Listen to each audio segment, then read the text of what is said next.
Welcome to Twilight Terror Stories. Twilight is not just the end of day. It's the beginning of something else. A time when the shadows stretch and fear takes its first breath. You've stepped into that moment now, and the stories are waiting. Let them find you.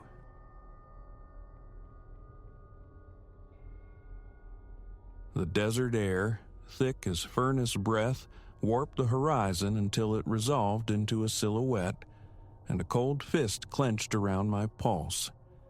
Solitary, stark against the endless ribbon of asphalt, a figure stood thumb extended. As our car devoured the distance, a fleeting impression burned itself onto my retina, a face etched with exhaustion, eyes pools of raw want. Beside me, Clara drew a sharp, audible breath. "Elias, did you see?" she whispered. I could only nod, my grip strangling the steering wheel. Because I had seen. And some dreadful certainty told me we would see him again. That same solitary traveler, leagues ahead, defying geometry and time. My name is Elias Vance. What began as a celebratory passage, my wife and I tracing the spine of the American Southwest to mark 5 years wedded, swiftly unraveled into a sun-bleached nightmare that logic refused to touch. We'd driven from San Francisco, aiming for the Grand Canyon's majesty, choosing the long way through Nevada's brutal heart.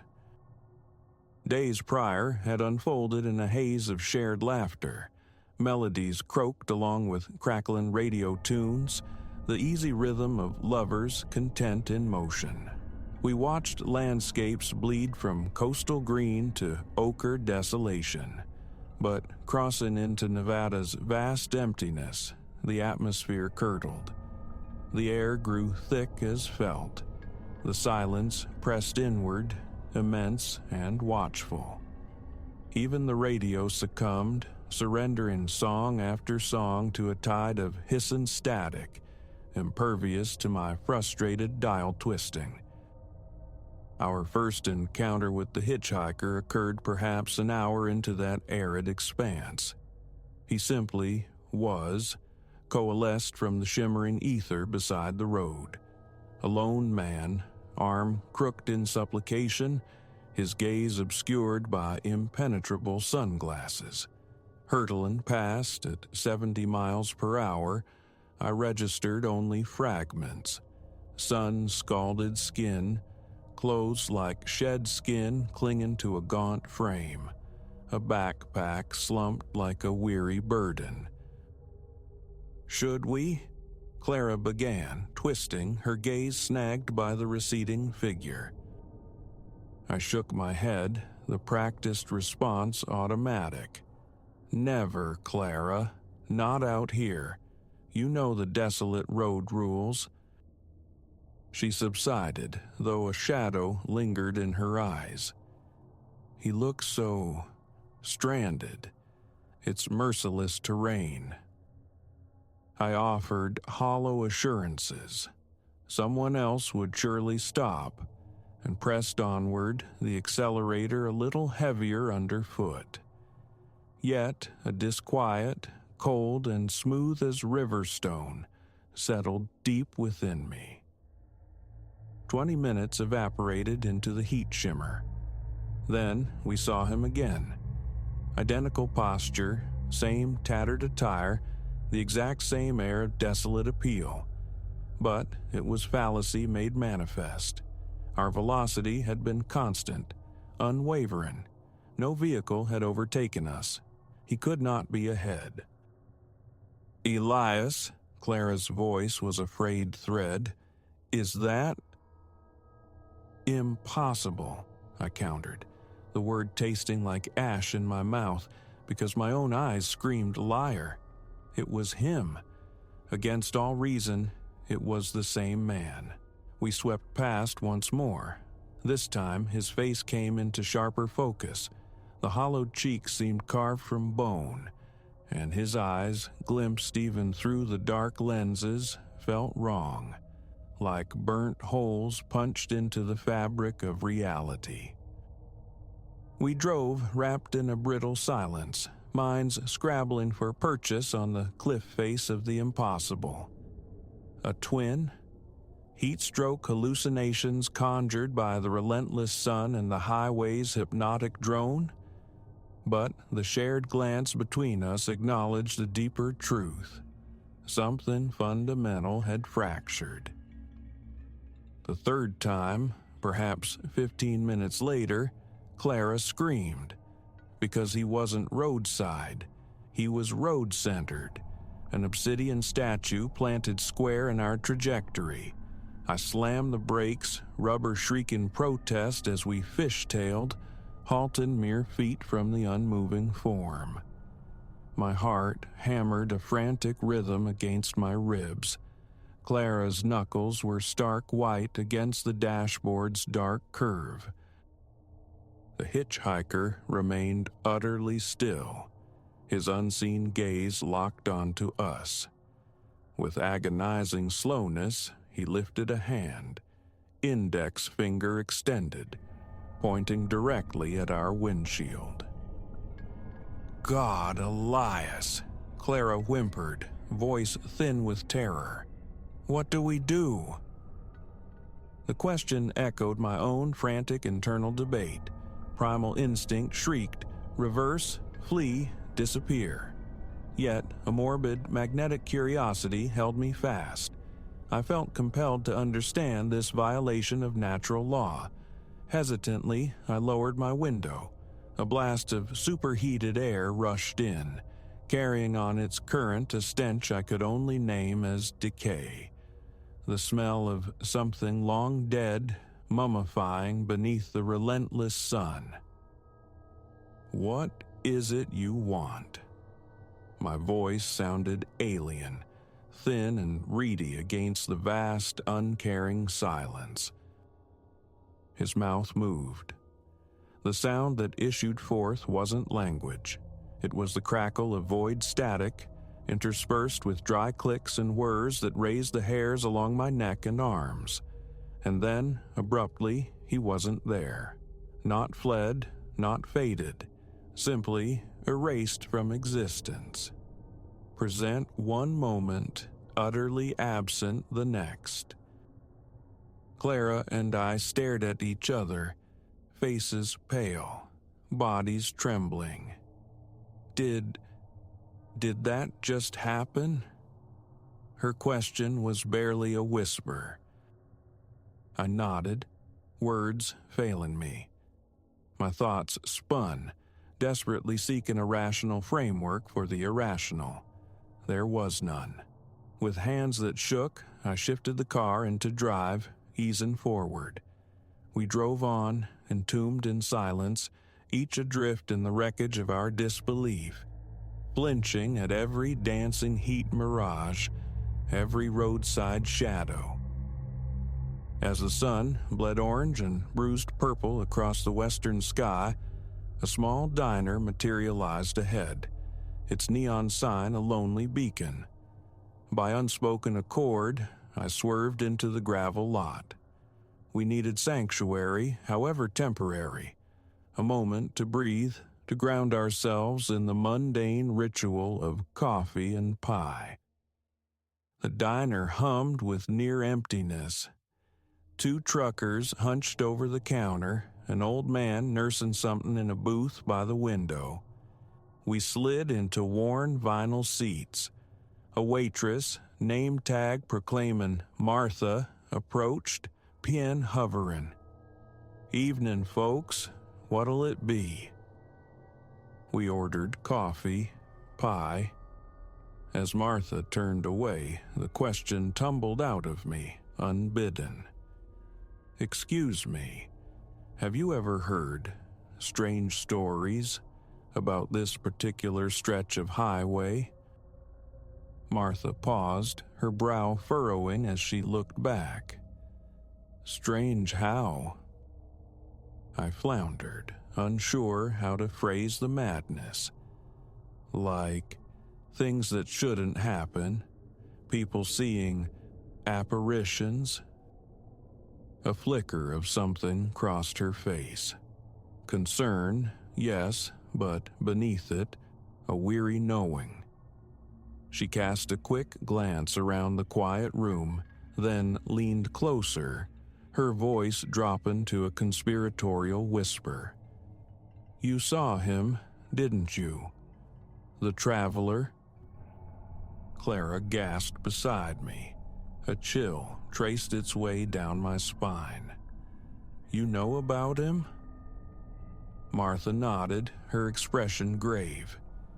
"He's been walking this road longer than memory.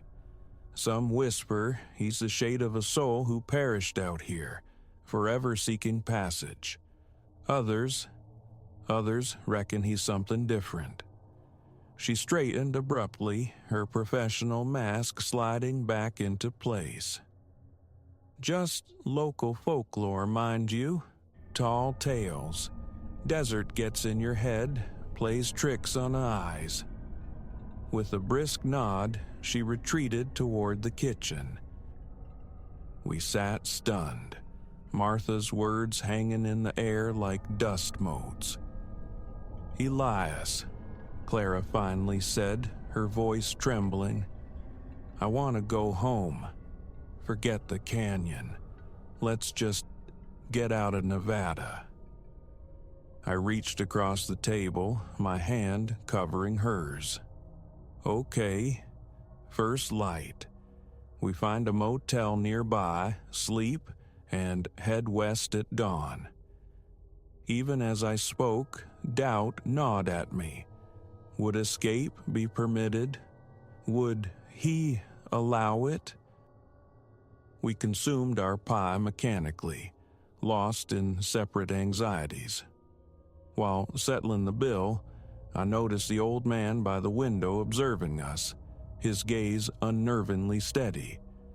As we moved toward the door, his voice, dry and raspy as old paper, snagged us. "Can't outrun him, you know." Clara went rigid beside me. "What do you mean?"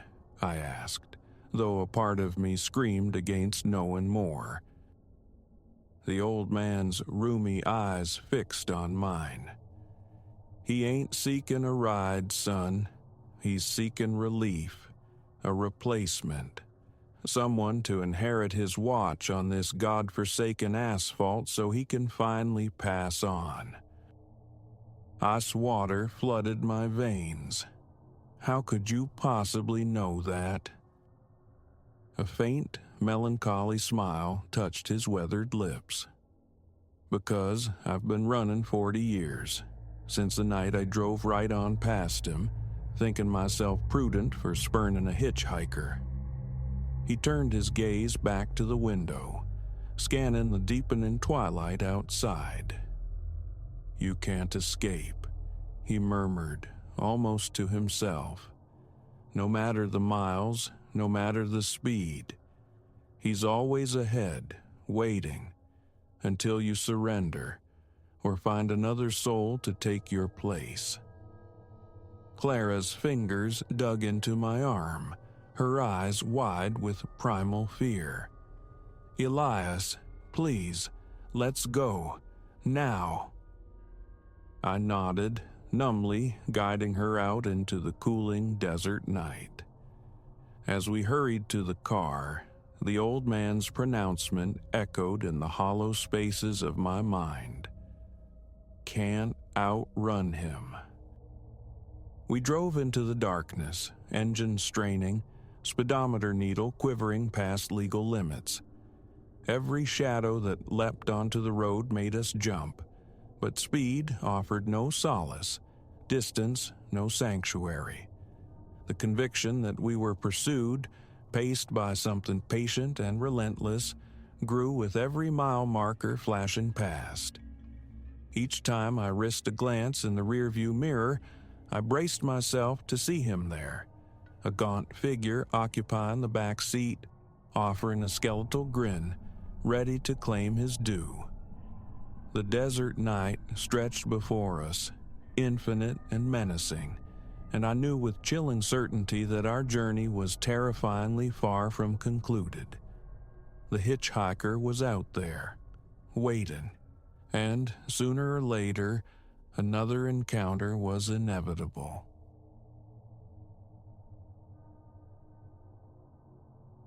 A solitary flake, crystalline and cold, descended onto the open page of my journal, bleeding the ink of a half-formed thought into a spreading stain.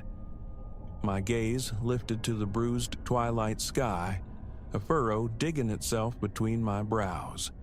For days, the forecasts had promised unbroken clarity, a week's worth at least.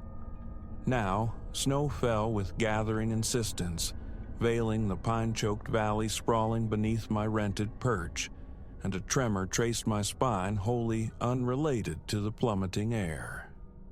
Something felt deeply dissonant in these high places, and a chilling premonition surfaced. The manuscript I'd retreated here to conjure was poised to bleed from imagination into dreadful reality. My name is Julian Vance. Until that flake dissolved, I was merely another wordsmith chasing the elusive breakout novel, seeking refuge in isolation. At 35, a couple of moderately received thrillers marked my past, but a true vocation remained just beyond reach. This book, this descent into horror, a protagonist trapped by an unseasonal blizzard in a remote mountain lodge, pursued by an entity torn from nightmare. This was meant to be the key. I'd secured this Eerie in the towering spine of the continent for a month, intent on steeping myself in the very atmosphere I sought to evoke, to hammer out a raw draft. The proprietor, an old man named Silas Thorne, whose face was a roadmap of weathered crevices, had regarded me strangely when I confessed the nature of my work. "Might tread careful with your fancies up here," he'd rasped, his gaze unnervingly direct. "These peaks, they listen. Sometimes they answer." A nervous chuckle had been my reply then, dismissing it as quaint mountain lore. Now, encircled by the swirling white chaos, his caution echoed with newfound resonance. Snapping the laptop shut, I moved to the window, pressing my forehead against the cool glass. The world outside was rapidly surrendering its color, becoming a sketch in charcoal and white. Snow fell so densely the forest edge, mere yards away, blurred into an indistinct wall. My hulking vehicle, parked a stone's throw from the cabin, was already acquiring a deep shroud. Wind keened around the eaves, a mournful sound that flirted disturbingly with articulation. I shook my head, attempting to banish the thought. Atmosphere. It was just the potent atmosphere I'd craved, perfect kindling for the story's dark heart. Elation should have been the response. Why, then, did the hairs on my neck prickle with the sensation of unseen eyes? Turning from the window, resolving to feed the hearth and brew something hot, my attention snagged on something amiss. There, pressed into the virgin snow dusting the small porch, a print, singular, immense, and utterly unlike anything human. My pulse became a frantic drum against my ribs. Impossible. A trick of the fading light, surely, or snow slumping from the roof in some bizarre configuration. I fumbled for a heavy-duty flashlight, eased open the front door. The wind struck like a physical blow, driving stinging ice into my face. I swept the flashlight's beam across the porch boards. The print remained, starker now, undeniable. Vast, easily double the span of my own boot, terminating in long, talon-like impressions. And it was not solitary. A trail marched away from my threshold, vanishing into the encroaching woods. The door slammed shut, the bolt rasping home. My thoughts scattered like panicked birds. It couldn't be. The beast I was crafting, a ghastly fusion of alpine legend and primal hunger, wasn't tangible. It was ink, imagination, nothing more. Yet, as another gust tore at the cabin, the howl outside sounding less like wind and more like a monstrous lament, certainty wavered. I scrambled back to the laptop, flipping it open, navigating to the manuscript file.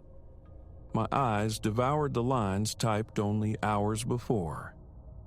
Elena found the tracks in the newly fallen snow, colossal prints that led away into the forest's shadowed heart.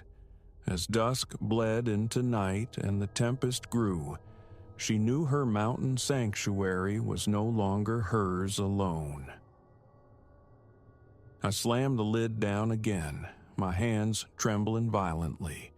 This was madness, an overwrought imagination, fueled by isolation and the very story I was trying to write. There had to be a logical, terrestrial explanation, but beneath the frantic rationalizations, a primal instinct, cold and sharp, knew. Something was out there. Something I had perhaps inadvertently summoned with the careless power of words. The next hour was a blur of frantic activity. Shutters were latched, doors reinforced with furniture, the fire stoked until the main room grew thick with heat. All the while, the storm shrieked its fury, punctuated by that chilling, quasi-human cry that seemed to circle the cabin. Then, as true night clamped down, the lights died. One moment, the comforting electric glow, the next, profound darkness relieved only by the fire's unsteady pulse. I groped for the flashlight, my heart hammering against my throat, and then I heard it. A sound distinct from the storm's symphony.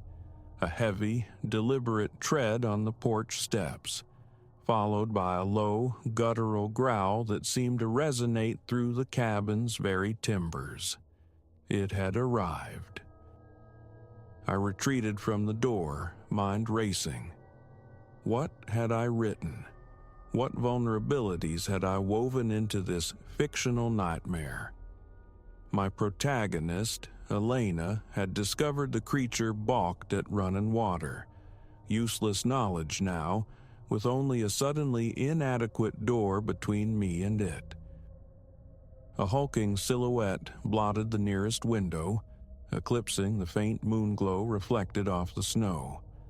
A fleeting impression of luminous eyes, of teeth too sharp, too numerous. The window pane imploded inward, showering the floor with glass and admitting a wave of cold. Not merely the absence of heat, but a profound, life-leeching chill that seemed to extinguish the very air. The fire faltered, sputtered, and died, plunging the room into absolute blackness. I fled, stumbling through the kitchen, down the short corridor to the bedroom. I slammed the door, twisted the lock, knowing even as I did it was a gesture of utter futility.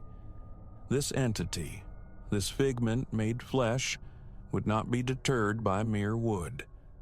As if confirming the thought, a titanic force struck the door's exterior. Wood groaned, splintered. Through a fresh crack, I glimpsed a clawed hand, thick with matted, frost-rimed fur.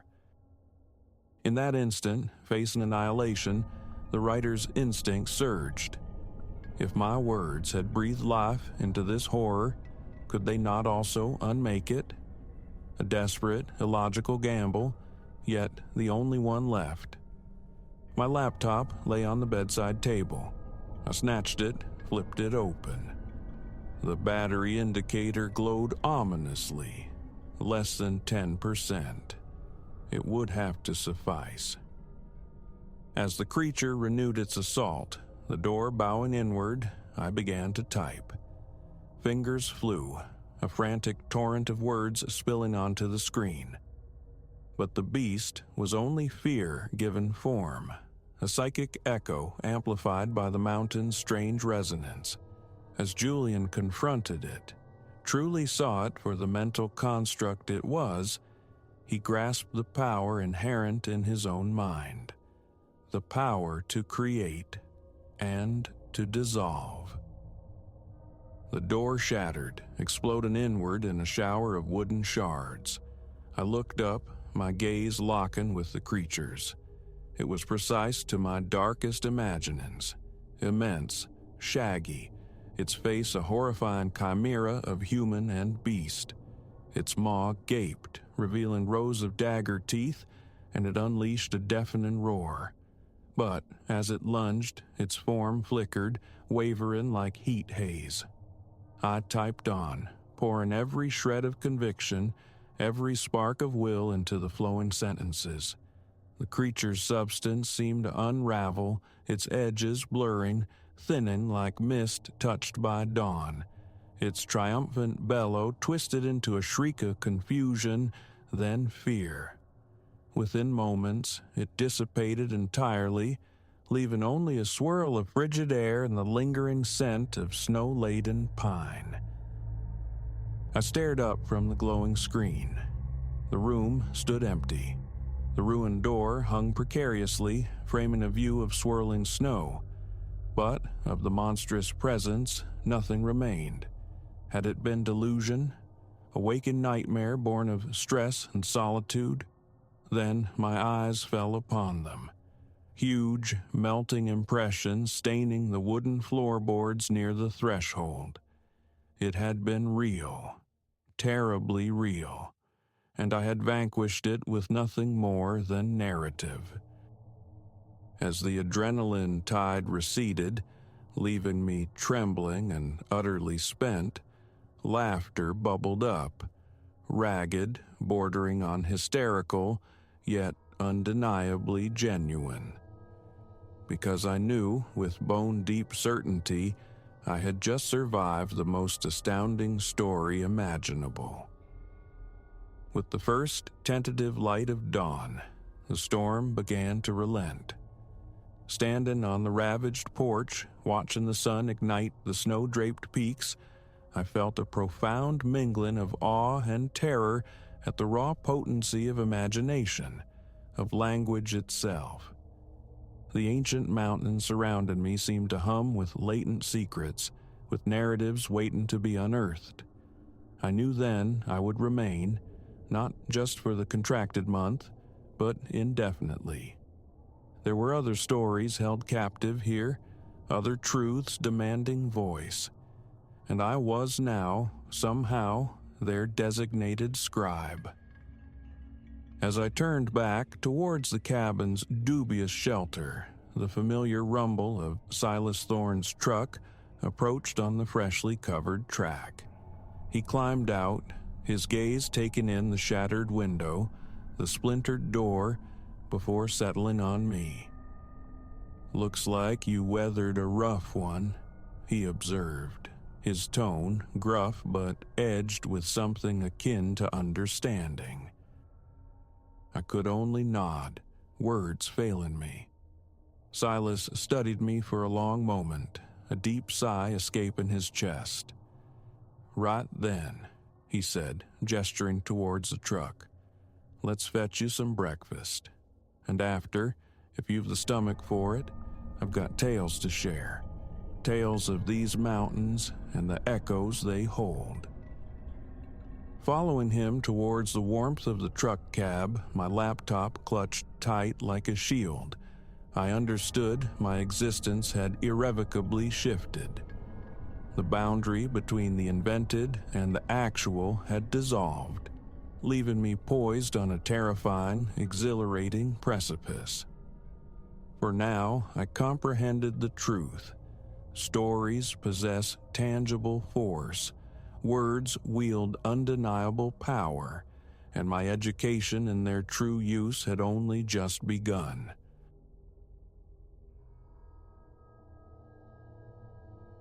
Only the cool luminescence of my laptop screen defied the darkness pooling in the library's cavernous heart.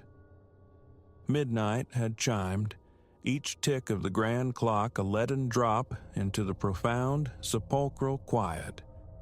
Hours ago, departure was sensible, yet the thesis deadline hovered, a guillotine poised, and this chapter demanded completion. It was then I registered it, a breath of sound, a susurrus so faint, so thread-like, it might have been spun from the silence itself. But the whisper persisted, growing, and a chilling conviction solidified. I was not, after all, alone among these shadowed shelves, and my companion was something other. My name is Eleanor. A doctoral candidate drowning in the arcane philosophies of the 15th century, this university archive had become less sanctuary, more sarcophagus these past months. My dissertation, a perilous navigation through forbidden texts and their influence, was engrossing, certainly, but isolating work. Night folded in night, finding me the solitary occupant long after the last student had fled, the last light extinguished save my own. This solitude, I'd convinced myself, was welcome. A necessary vacuum for concentration, for immersion in the brittle pages and archaic scripts holding the keys to my research. Silas, the night watchman, materialized predictably for his rounds, a fleeting human presence. But otherwise, the vast repository was mine alone. This particular night commenced under familiar auspices. I claimed my customary territory, a secluded nook on the 3rd floor, barricaded by towers of reference works and scribbled notes. Time dissolved as I traced the faded ink of forgotten rites, deciphered accounts of artifacts imbued with unsettling power. Shortly after the clock struck 12, a wrongness pricked the air. A current of unnatural cold traced my spine. The distinct, unnerving sensation of being observed settled upon me. Lifting my head, I scanned the dimly illuminated aisles stretching into gloom. Nothing seemed overtly disturbed, yet the silence thickened, acquiring a palpable weight, pregnant with unseen imminence. An internal scoff, ridiculous, letting the subject matter infect my senses. I forced my attention back to the screen, but the disquiet refused to dissipate, clinging like damp velvet. Then came the whisper, undeniable this time, soft as dust settling. I froze, every nerve straining. It returned, fractionally louder, resembling a low murmuring in a tongue utterly alien, defying phonetic capture. "Is anyone there?" The query sounded fragile, swallowed by the immensity of the hall. "Hello?" The susurrus ceased instantly. A silence descended, more profound and unnerving than before. Slowly, deliberately, I rose, the scrape of my chair legs echoing like a profanity. My pulse hammered, a frantic drum against my ribs. One hesitant step toward the stacks, then another. The whispers resumed, gaining urgency, seeming to emanate from deeper within the library's labyrinthine core. A siren song pulling me onward. Reason screamed retreat, urged flight, demanded I seek help. But curiosity, that insidious vulnerability inherent to scholars, propelled me forward. Could this phenomenon intertwine with my research? Was I perhaps teetering on the precipice of some unimagined revelation? I ventured deeper into the aisles, colossal shelves looming like tenebrous sentinels. The whispering intensified, sharpening. It bore a resemblance to Latin, yet distorted, mangled, as if shaped by anatomy unsuited to human phonetics. Ahead, a heavy volume crashed from its perch, its thud reverberating through the stillness. I started violently, heart leaping. Approaching the fallen book, I saw it lay open, its pages alive with bizarre, interlocking symbols. They seemed to writhe beneath my gaze, shimmering, making my eyes water as I struggled to focus. Abruptly, the temperature plummeted. My breath plumed visibly in the frigid air, goose flesh pebbled my skin.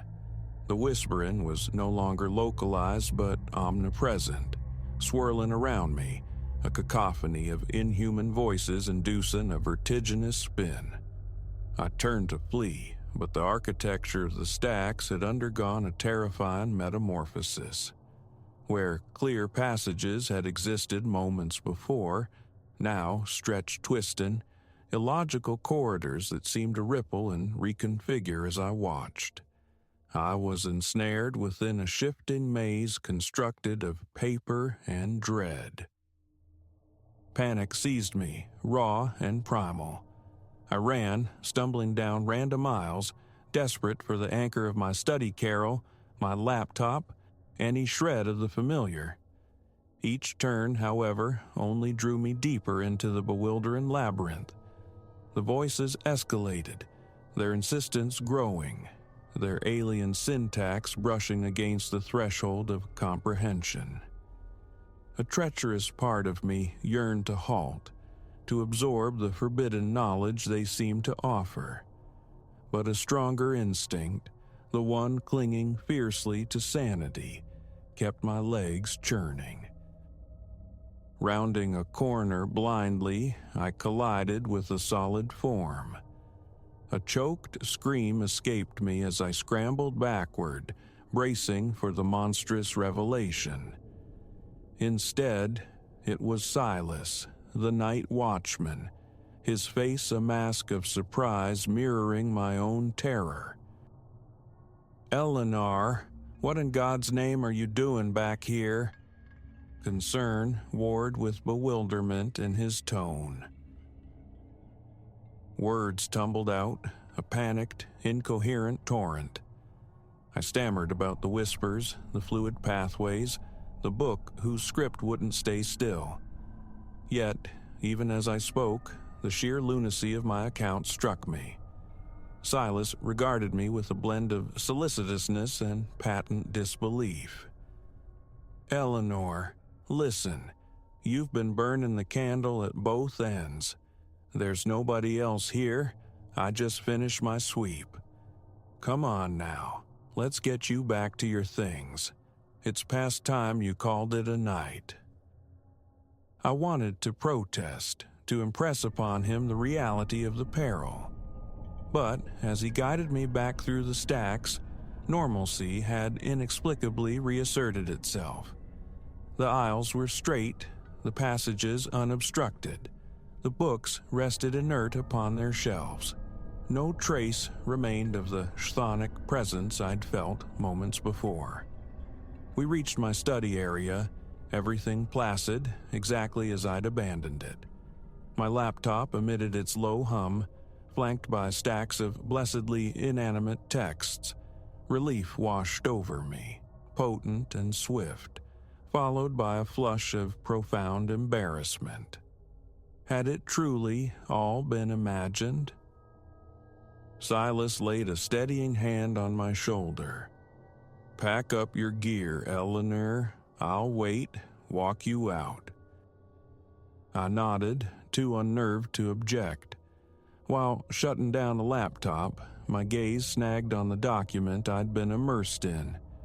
Ice formed in my veins as I reread the last sentence I'd typed. The grimoires worn of rituals capable of drawing forth entities woven from pure intellect, dwelling in the liminal spaces between thoughts. Yet caution is urged, for such beings, once invited, linger, demanding sanity as their price. My hand trembled as I slammed the laptop shut. Had my academic pursuit inadvertently breached some unseen barrier? Had I, through sheer focus and immersion, stumbled into a form of invocation? Walking beside Silas toward the grand exit, the feeling of being watched clung to me like a shroud. Just as the heavy doors began to swing closed, sealing the library behind us, I heard it once more. An infinitesimal whisper, shaping my name on the edge of the silence. Weeks bled away before I dared return to the library's embrace. When, at last I did, venturing back into its familiar hush, everything appeared mundane. Yet sometimes, adrift in the late-night quiet among the towering stacks, a phantom breath seems to stir at the very periphery of my hearing. And the books. Occasionally, from the corner of my eye, spines seem to subtly shift, pages ripple unseen. My thesis found completion, though its focus subtly shifted. The arcane philosophies I'd pursued with such fervor now felt radioactive, imbued with a perilous reality. Stress, I tell myself, exhaustion and caffeine conjuring phantoms. But a deeper conviction persists. Something transpired in the library that night, an event irreducible to rational explanation.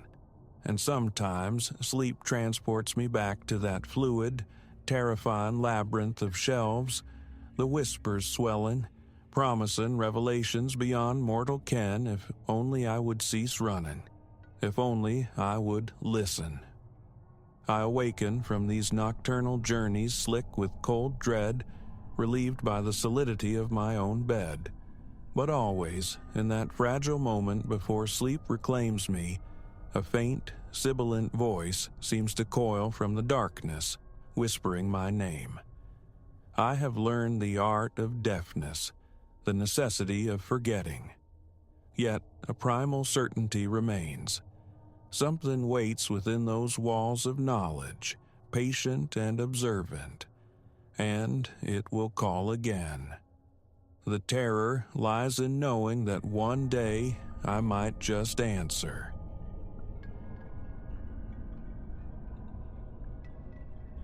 His presence registered first as a glitch in the urban landscape, a flicker of wrongness outside my building.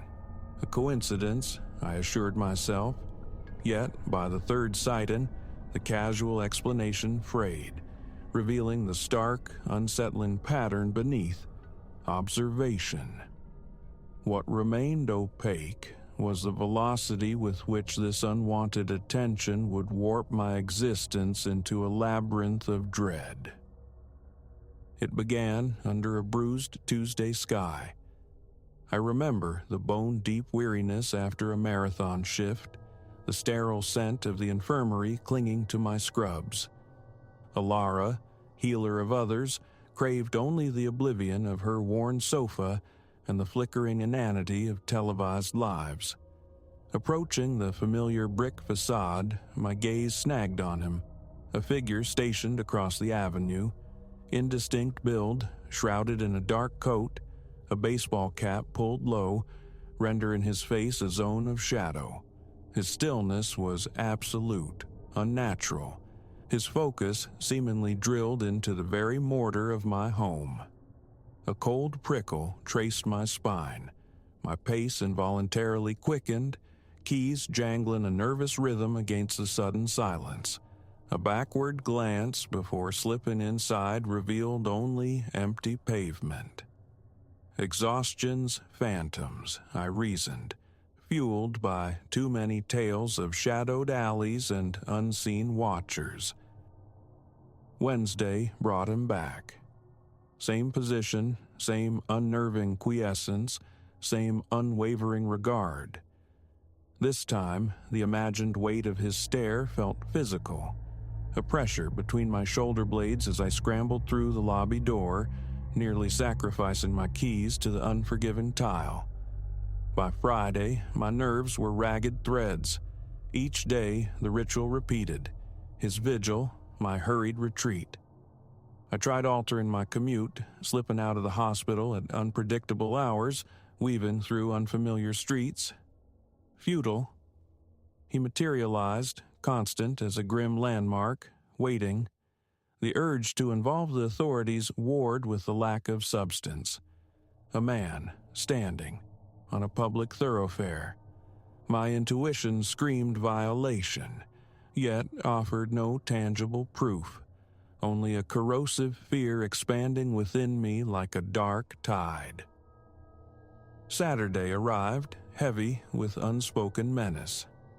I became a voluntary prisoner within my own walls, the world outside tainted by his potential presence.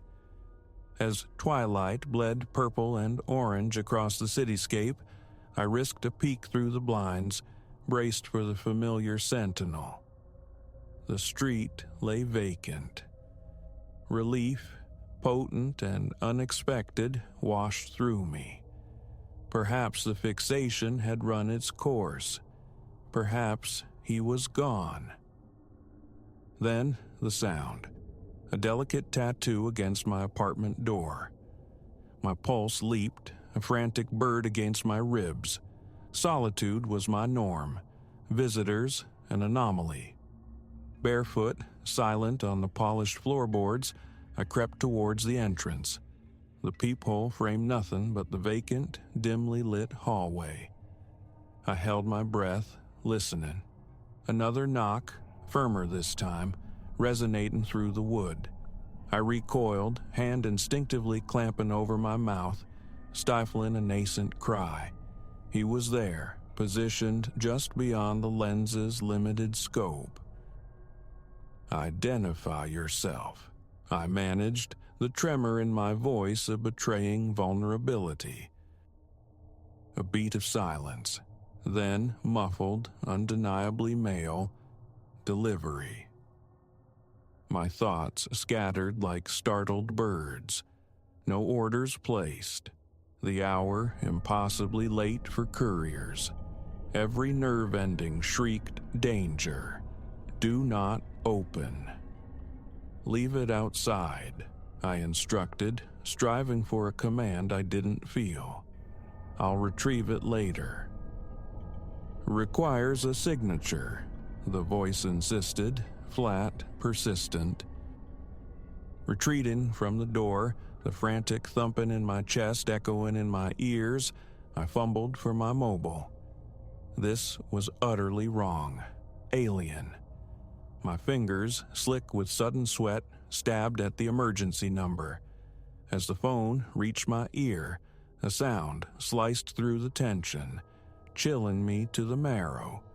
The distinct metallic snick of a key turning in my lock. The phone slipped from my grasp. Instinct propelled me towards the bedroom.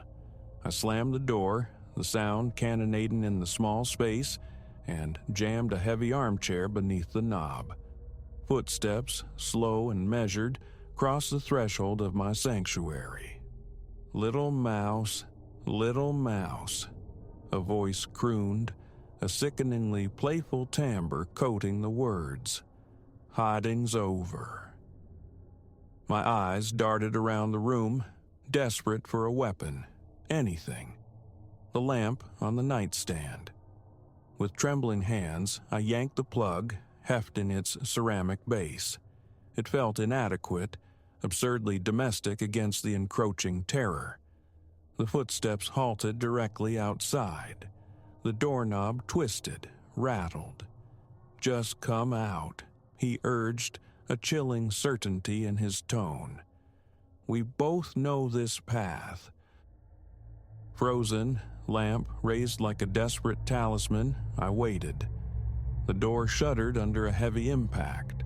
Once, twice, again. On the fourth blow, the sickening scrape of the chair leg against the floor signaled its imminent failure. One more struck. In that sliver of time, something fractured within me.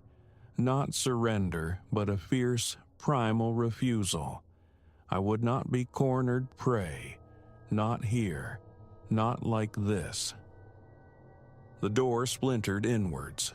In the same instant, I swung, channeling every atom of terror into the arc. The lamp connected with a wet, resonant thud. He staggered, momentarily stunned, a gap appearing in his assault. I launched myself past him, a blur of motion, not risking a backward glance. Out into the apartment, towards the main door, screaming, the sound tearing from my throat raw and ragged. Behind me, the thud of his recovery, the heavy pounding of his pursuit. Down the stairwell, bare feet slapping cold concrete, 2 steps at a time, flight fueled by sheer adrenaline. Bursting into the lobby, a sob of relief escaped me. Mr. Silas Thorne, my neighbor, a man of quiet routines and meticulously kept roses, stood by the mailboxes. His eyes, usually mild, widened at my wild appearance, my frantic gasps. "Police! Call them!" I choked out, just as my pursuer spilled from the stairwell door. What followed was a swift, brutal ballet. Mr. Thorne, whose past hinted at rigorous discipline beneath his grandfatherly exterior, moved with astonishing speed. He launched himself at the intruder, a compact explosion of controlled force, driving him to the polished floor. Pinned beneath the older man's surprising strength, the attacker struggled futilely as I, shaking uncontrollably, finally completed the call to emergency services. Sirens wailed closer, converging. Within minutes, uniforms filled the lobby, an ambulance crew waiting nearby. As they hauled my attacker away, wrists cuffed behind him, the harsh fluorescent lights stripped away the shadows. I saw his face clearly for the first time. It was him, the Watcher. Yet, stripped of the menace of distance and darkness, he looked jarringly ordinary. Not a monster, just a man consumed by a monstrous compulsion. Later, detectives pieced together the grim narrative. He was a phantom haunting the city's periphery, linked to a string of stalking incidents, break-ins.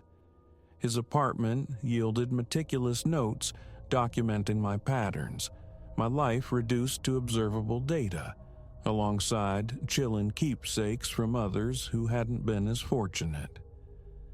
I was lucky, they iterated, if Mr. Thorne hadn't been there.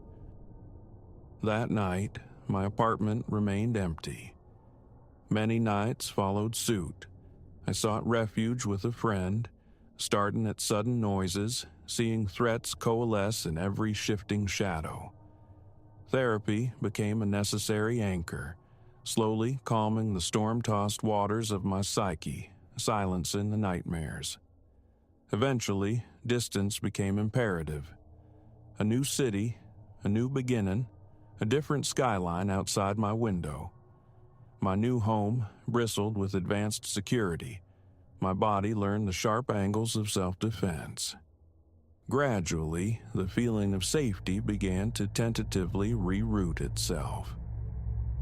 But the imprint remains. Sometimes, walking home under the cloak of night, a stationary figure on a corner, the echo of footsteps falling into rhythm with my own, will trigger the cold cascade of fear, as visceral and immediate as it was in that violated space. The world's capacity for darkness is a truth I now carry. Predators exist.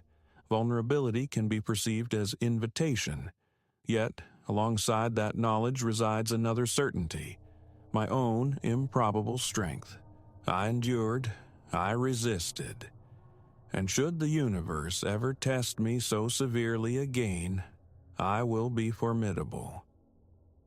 Because surviving that kind of intimate terror irrevocably alters you. You can splinter under its weight, allowing fear to dictate the contours of your life. Or you can harness it. Let it sharpen your senses, hone your readiness. I chose the latter path. I refuse the mantle of victimhood. One man's pathology will not author my future. Yes, the glance over the shoulder persists. Yes, the locks are double-checked. But I also inhabit my life fully. I seek joy, I connect, I deny fear the final victory. And to the man who sought to claim me, you miscalculated. You stole my security temporarily. You did not extinguish my spirit nor diminish my resilience. In your attempt to break me, you inadvertently forged adamant steel. So watch if you must. I am no longer afraid. Now, perhaps, it is I who should be feared.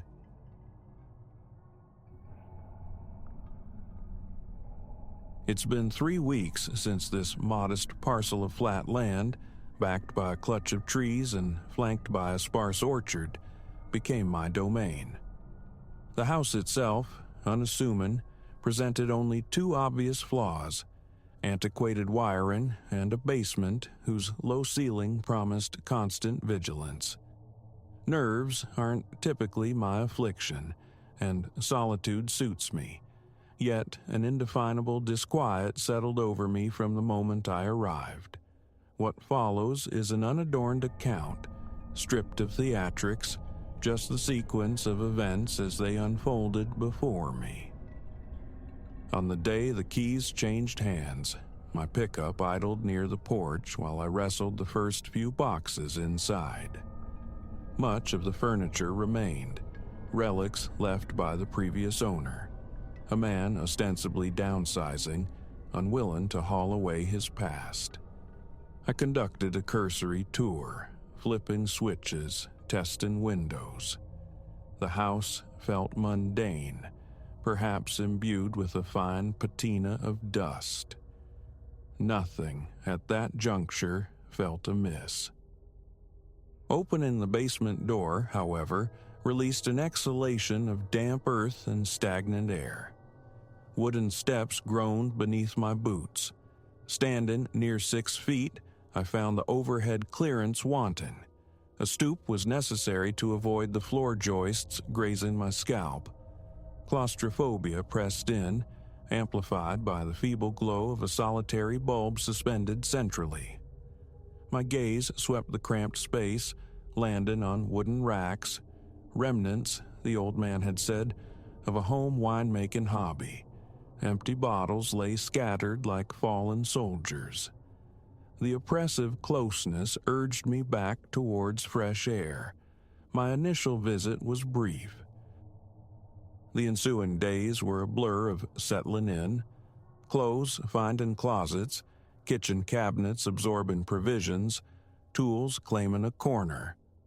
A rhythm established itself, morning trips to town for sundries, afternoons dedicated to minor repairs.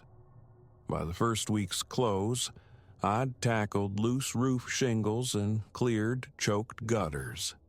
A comforting normalcy prevailed, right up until the second weekend. Ambition struck, organized the subterranean clutter. Those racks were burdened with old tins, more bottles, implements succumbing to rust. Around noon, I descended, switched on the dim illumination, and began sorting. It was then, kneeling to deposit empty glass into a crate, that the first tremor of wrongness occurred. Behind me, faint as a sigh escaping parted lips, came the sound of a slow exhale. Not mine, my own breathing was even, unstrained by the methodical work. This was other. I froze, head cocked. Silence answered, yet the hairs prickled on my nape, a knot tightening low in my gut. Old wood settling, perhaps? A draft whistling through a foundation fissure? I rationalized, returned to my task, but my focus fractured, punctuated by glances over my shoulder. The sound did not repeat that day. Sleep came untroubled, yet dawn found me awake earlier than usual. The house lay steeped in silence. Coffee mug in hand, I wandered room to room. Nothing disturbed. Strange sensations, I reasoned, were par for the course in an old, slightly neglected dwelling. I attempted a dismissive chuckle. Nevertheless, a resolution formed. The basement would remain unvisited unless necessity dictated. A few days later, necessity arose. Concerns about dampness, potential foundation leaks, drew me back downstairs. Flashlight beam tracing the concrete walls, I discovered them. 3 vertical scores etched into the whitewash. Spaced like claw marks, roughly shoulder high, each groove looked deliberately gouged, sharp and precise.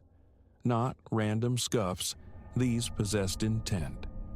Running a fingertip along one indentation sent a chill crawling up my spine. I stood rooted, mind racing for logical origins. The previous owner moving heavy furniture, an accidental scrape with a tool, but the repetition. I scanned the vicinity. No other damage presented itself. Retreating upstairs, I tried to banish the image, but it lingered, an unwelcome guest in my thoughts. That night, sleep fractured around 3 a.m. My bedroom sits far from the main living area. Hardwood floors, prone to creaking with temperature shifts, were not the source of this sound. This was a steady, rhythmic weight. Footsteps, it seemed, emanating from directly beneath me. The basement sprawls nearly the full footprint of the house. Sound traveling upward was plausible. I sat bolt upright in bed, breath held captive. Could it be an animal? The tread felt too heavy, too deliberate for raccoons or possums. For perhaps half a minute I listened to the slow pacing. Then, abruptly, silence.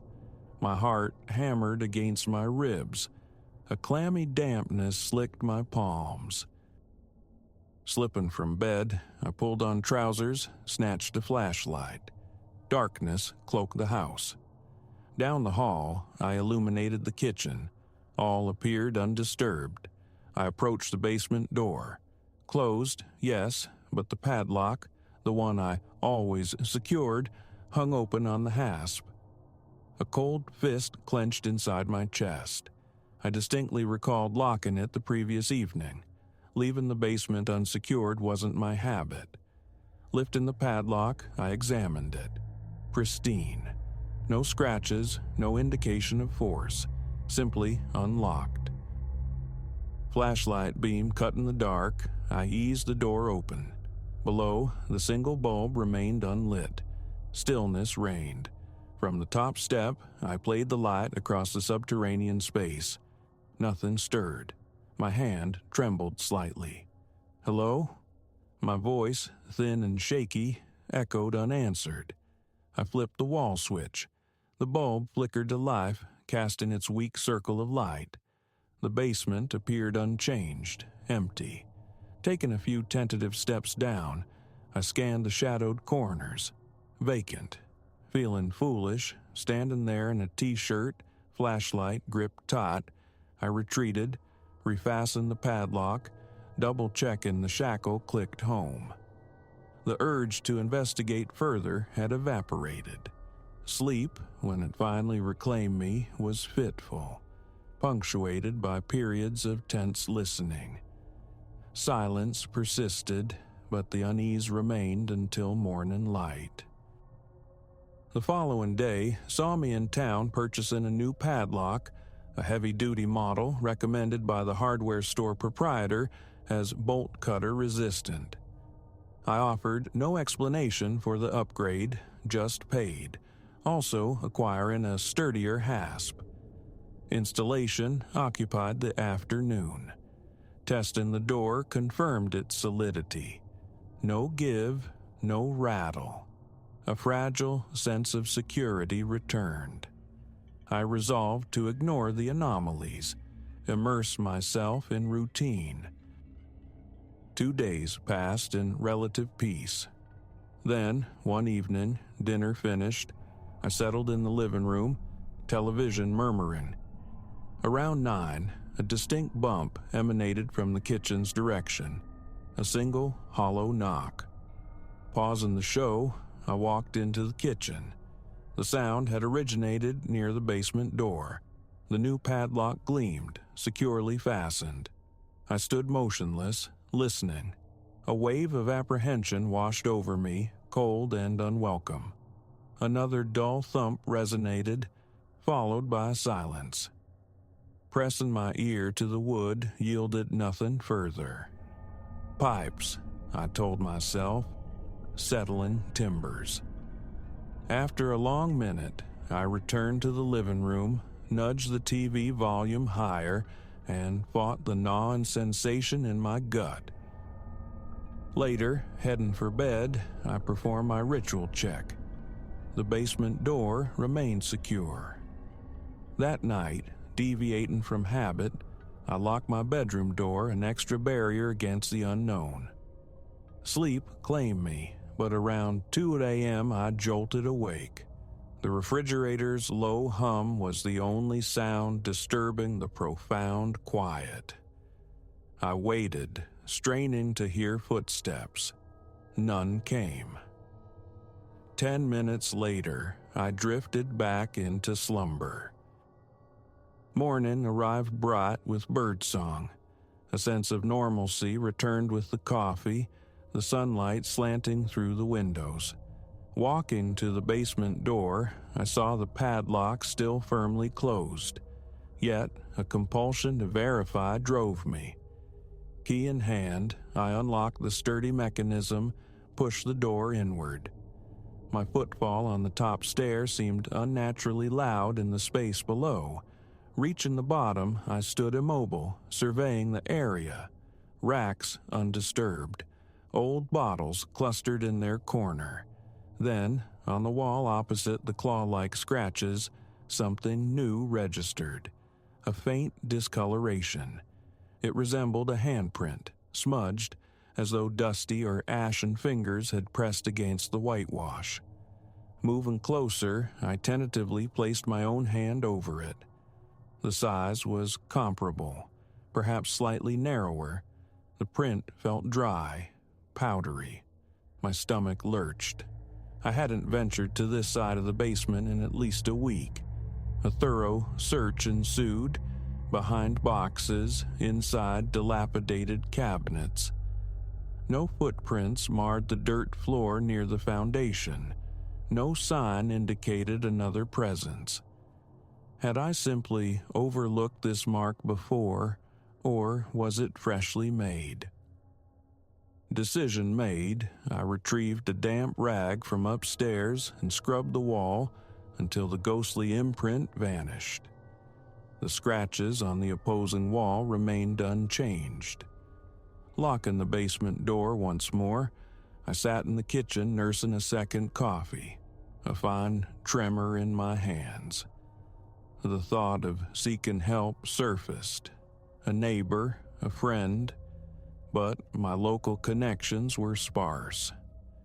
Besides, the prospect of being dismissed as hysterical held little appeal.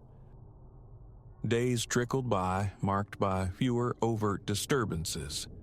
I immersed myself in chores, mowing the lawn, trimming errant branches, even painting an upstairs room. Yet, beneath the surface activity, a heightened awareness persisted, especially after dark. Often, I'd silence the television or close my laptop, sitting in the quiet, waiting, listening. Sometimes, only silence answered. Other times, a faint creak or indeterminate thud would snag my attention. Then, just over a week ago, the urge to thoroughly cleanse the basement became insistent. lingering debris, potential nesting sites for rodents. It needed doing. Armed with a shop vacuum, heavy-duty trash bags, and a portable work light, I descended around 10 that morning.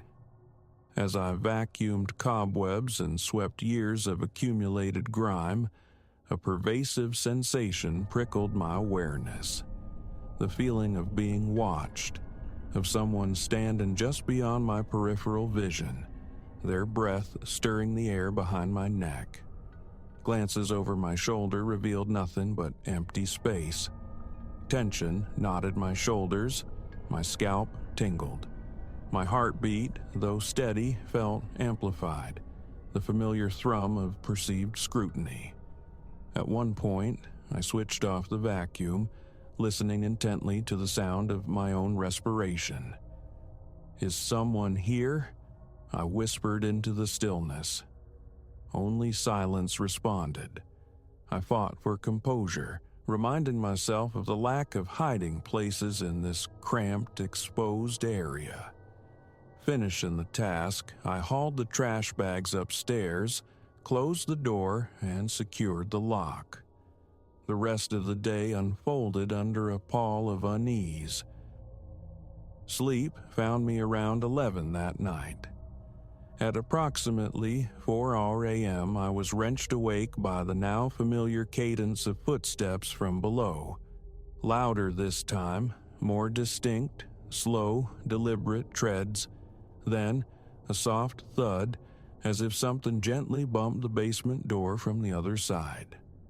My heart launched into a frantic rhythm. Sitting up, I fumbled for the bedside lamp, flooding the room with light. I strained my ears. The next sound sent ice through my veins, the unmistakable squeak of hinges.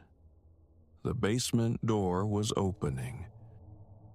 Moving with utmost stealth, heart hammering against my ribs, I retrieved a baseball bat from the closet. My mouth was desert dry, palms slick with sweat. Creeping to my bedroom door, I eased it open a fraction, peering into the hallway dimly lit by the kitchen nightlight. For a long minute, I waited, expecting a figure to emerge from the shadows. Nothing. I advanced slowly, cautiously down the hall. Reaching the kitchen, I saw it. The basement door stood slightly ajar. On the floor lay the heavy-duty padlock, open, gleaming innocuously, devoid of any sign of tampering. My chest constricted. I could feel the frantic pulse drumming in my neck. Edging forward, I nudged the door wider. Darkness gaped beyond. Flicking the nearby switch illuminated the basement bulb, revealing emptiness. The footsteps had ceased. I made no move to descend. Instead, I closed the door, slid the padlock back through the hasp, and clicked it shut. I stood there for a moment, just breathing raggedly. The following morning, I replaced the padlock yet again. Another new one, clinging to the futile hope it might make a difference. That is the current state of affairs. Occasional sounds persist. The sensation of being watched remains potent whenever I cross the basement threshold. Explanations elude me. No forced entry, no damage to the door or frame.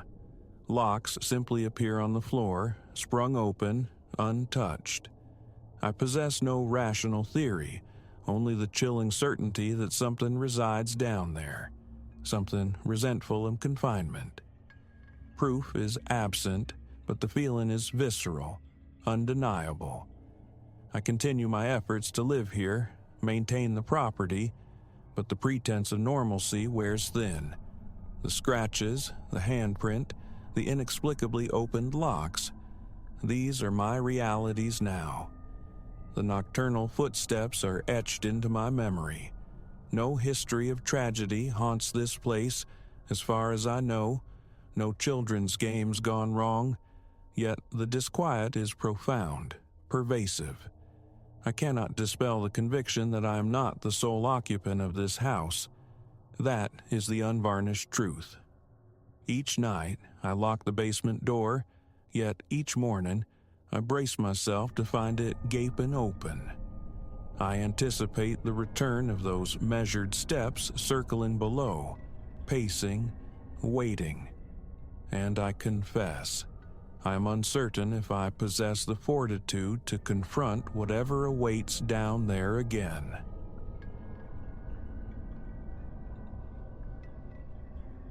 The genesis of the dread was mundane, an object unearthed from the subterranean gloom of my basement. Elias, that's me, was navigating mountains of forgotten possessions, the flashlight beam carving arcs through the musty air, when it snagged on something incongruous behind a fortress of decaying crates. The unmistakable silhouette of a telephone, starkly black against the concrete, an artifact complete with a rotary dial like a sightless eye and a receiver heavy as a paperweight, solid, unnervingly cold to the touch. A swipe of my sleeve displaced decades of dust. Its braided cord appeared brittle, yet the bakelite body possessed an odd integrity, a silent promise of function. An interesting conversation piece, I mused, hauling its unexpected weight upstairs. I settled it on a small mahogany stand beside the sofa, the cord finding its mate in the wall jack, a loose but definite connection. That first night, exhaustion claimed me around midnight. The cellar's damp breath still clung to my lungs, a stark contrast to the cleaner air above. Sleep was a shallow pool, easily disturbed, and disturbed it was, sometime in the abyss near 3, by a sound alien to the modern quiet of my home. A ringing, no, a jarring metallic shriek, brief and insistent, repeating with unnerving regularity.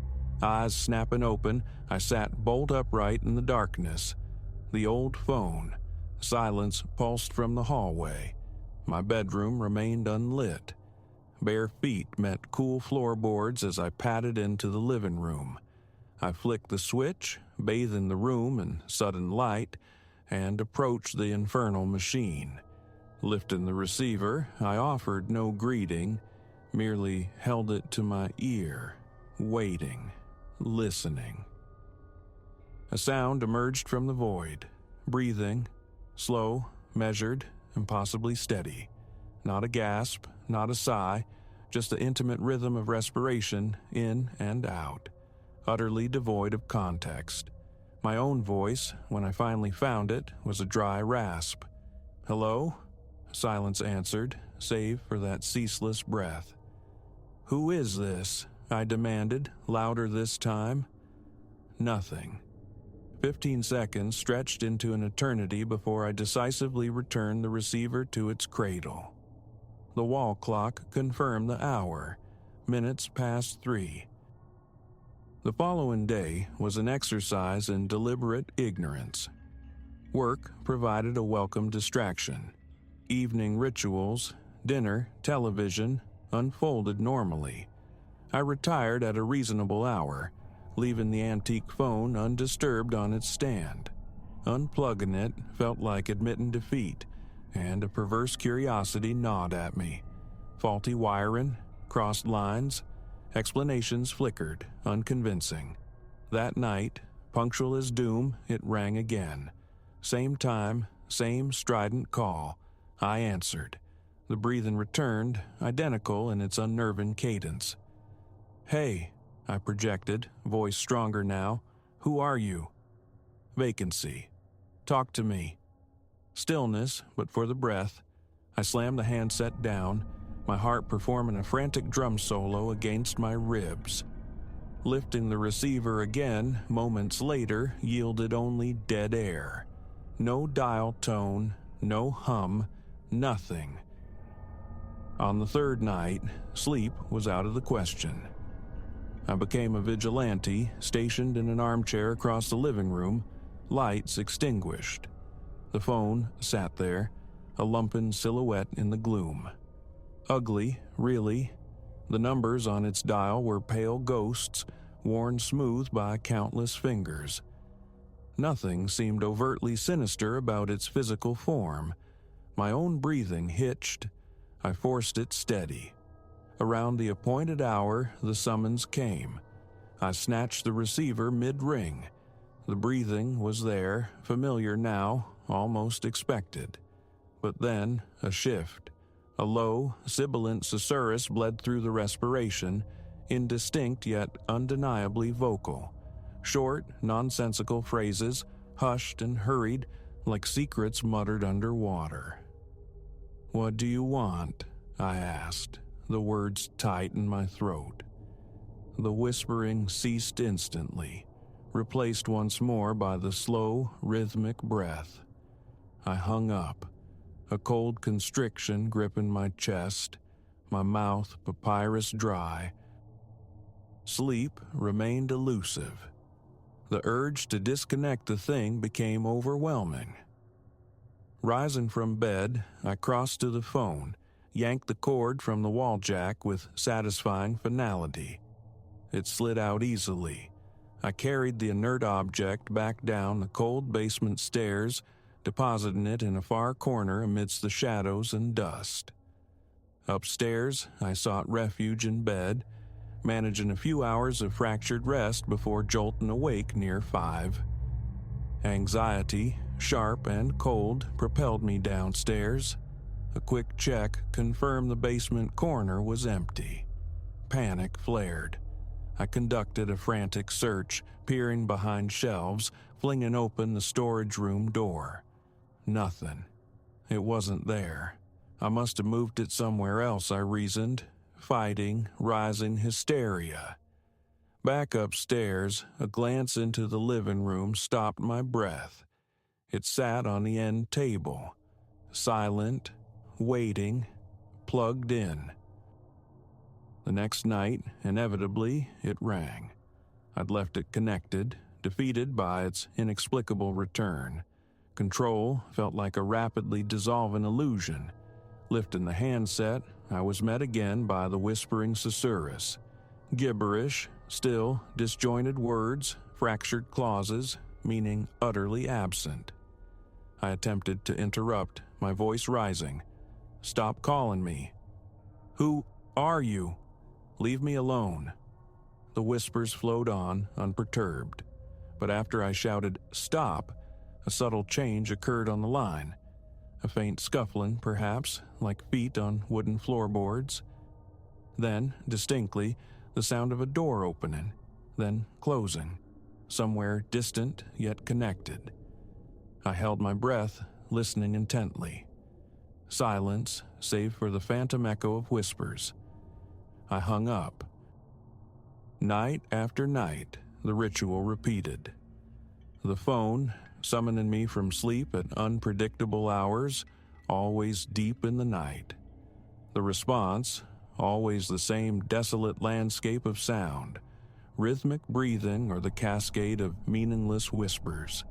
Sometimes new elements emerged, faint, distant footsteps, the groan of ancient hinges, once a muffled, heart-wrenching sobbing. My skin crawled. Sleep became a forgotten country. Wakefulness stretched thin and brittle. My appetite waned. Ignoring the calls proved futile. The ringing persisted, relentless until answered. If ignored, it fell silent for precisely 10 minutes before resuming its assault.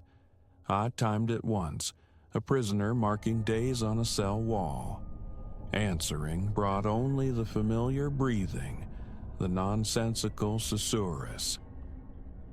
I tried unplugging it again, pulled the cord, coiled it tightly around the phone's base, and locked the entire apparatus in a hall closet. Peace felt tentative, fragile. Then the ringing began. I threw myself out of bed, flooding the house with light. The sound emanated, unmistakably, from the living room. Heart pounding, I unlocked the closet. Empty. The phone was back on its end table, cord nestled snugly in the wall jack, the sheer impossibility threatened to unhinge me. I simply answered, endured the familiar sounds, hung up. Cold sweat trickled down my spine. Destruction seemed the next logical step. Armed with a hammer, I swung with frustrated force. Instead of shattering, the bakelite absorbed the blow with a dull, unsatisfying thud. Again, I struck. Nothing. A screwdriver met immovable screws. Pliers slipped uselessly. The phone remained stubbornly intact, mocking my efforts. Fury surged. I cursed it, screamed obscenities into the receiver.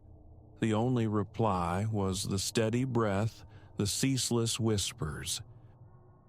Disposal, then. I carried it outside, dumped it unceremoniously into the metal trash can at the curb, slammed the lid shut. Back inside, doors locked, I scanned the living room. It sat there, on the end table, in its usual place. A crushing weight settled in my chest. My throat felt banded with iron. By now, my nights were shattered remnants. Sleep came in brief, anxious snatches, punctuated by the expectation of the ring. Sometimes 2 a.m., sometimes 3, occasionally as early as 1. Predictability was a luxury I no longer possessed. The chronic sleep deprivation manifested as a pounding headache behind burning eyes, a persistent tremor in my hands. Cotton stuffed in my ears proved useless.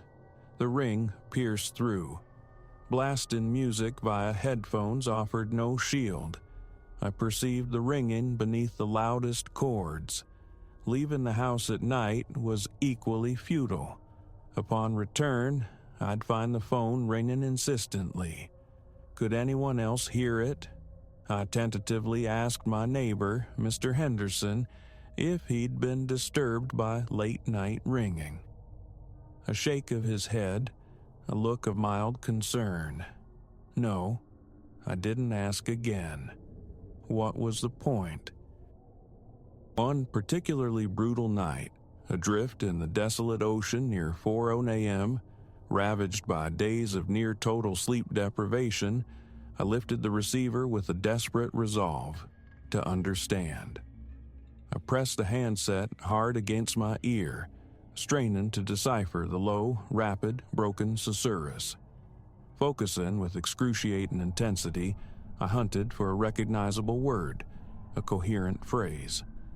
The voice, or voices, it was impossible to tell, perhaps male, perhaps female, perhaps an unnerving amalgam, maintained a low, expressionless monotone, layer upon layer of sound. Occasionally, a faint gasp or a soft moan surfaced from the depths of the transmission. I listened for a full minute, silent before speaking, striving for a steady tone. "What do you want?" The whispering flowed on, uninterrupted. "Stop calling me." No change. "I'm going to unplug you." A single, stark second of silence, then the whispers resumed, perhaps infinitesimally louder. I slammed the receiver down, my heart a frantic bird trapped in my ribs. I paced the living room, every light blazing against the encroaching shadows. In the kitchen, I drank water greedily, straight from the tap. Trying the guest room yielded no respite.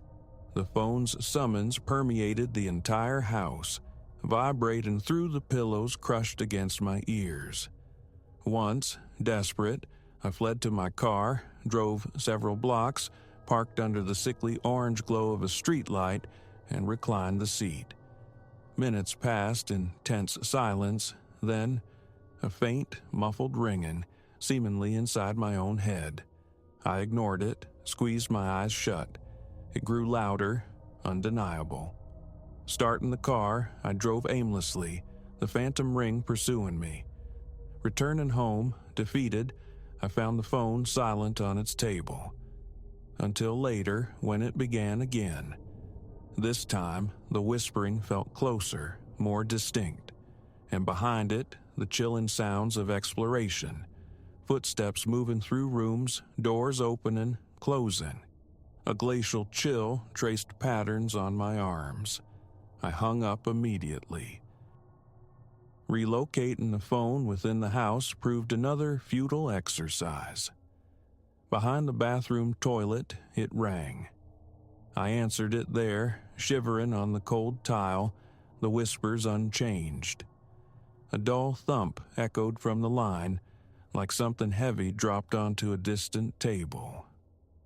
I fled the bathroom, only to find the phone resettled on its customary end table.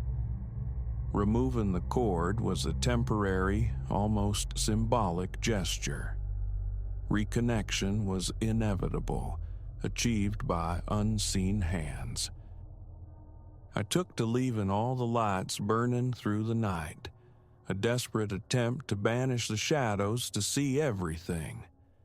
Sleep, already a scarce commodity, became nearly impossible under the constant glare, but it felt preferable to the enveloping darkness. I'd sit on the sofa, watching the phone, forcing down snacks to stay awake, my stomach churning with acid and anxiety. My hands shook when I reached for a glass, my temper frayed, erupting in shouted curses at the ringing phone. I began snatching the receiver before the second ring, yelling into the mouthpiece. The whispering never faltered, never acknowledged my presence. The thought of seeking help, a technician perhaps, surfaced, only to founder on the rocks of absurdity. How could I explain this? What proof did I possess? The phone bore no maker's mark. Its cord was ancient, frayed. The wall jack appeared ordinary. My mobile phone worked perfectly. This thing was an island, unconnected to the rational world. Sometimes the whispering would pause, leaving only the stark intimacy of the breathing. Other times, muffled weeping threaded through the noise, the heartbroken sobs of an adult trying desperately to remain unheard. The footsteps always sounded far away, yet intimately connected. Varying my tone, inquisitive, demanding, pleading, elicited no reaction. Letting the whispers spool out for minutes on end changed nothing. They simply continued, a relentless stream of sonic entropy, until the pressure against my ear became unbearable. Earplugs were useless. High-volume music, a failed shield. Recording the calls on my mobile yielded only silence. Playback revealed nothing but the sound of my own ragged breathing. My days became gray landscapes of exhaustion. Work suffered, health deteriorated. The phone remained, unbreakable, immovable, inescapable. Time lost meaning. The nights bled together into one long, anxious vigil. My eyes burned constantly. My head throbbed. The world took on a shaky, unreal quality. The futility was absolute.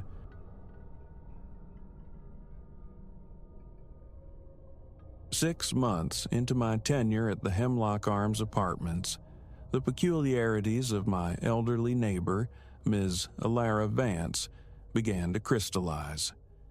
A woman of profound reserve, she existed mostly as a peripheral figure, glimpsed cultivating her astonishingly large town garden. It was a verdant sanctuary carved from the urban sprawl, a tapestry of blossoms and burgeoning vegetables she tended with monastic devotion. A polite, fleeting smile was the extent of our interaction if our paths crossed, a silence I initially welcomed. Then, a lacuna. Weeks bled into one another before the awareness truly struck me. Miss Vance was absent.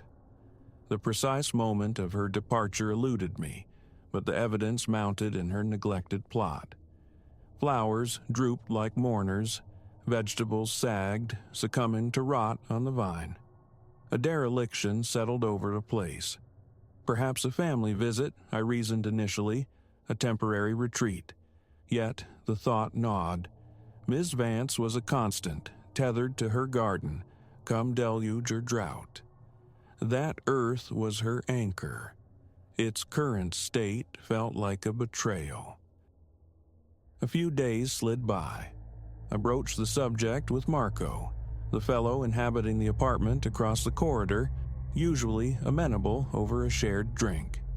He met my query about Ms. Vance with an indifferent shrug. "Nah, haven't seen her," he offered, concern conspicuously absent. Still, the wrongness persisted. Daily walks took me past her fence line, my gaze invariably drawn inward, scanning for any sign of her familiar presence. Futile. Her house remained a dark monolith, blinds drawn tight, no welcome and evening glow. An unnerving stillness clung to it. One night, suspended in the liminal space before sleep, a sound pricked the silence. Faint, furtive, like dry leaves skittering across pavement.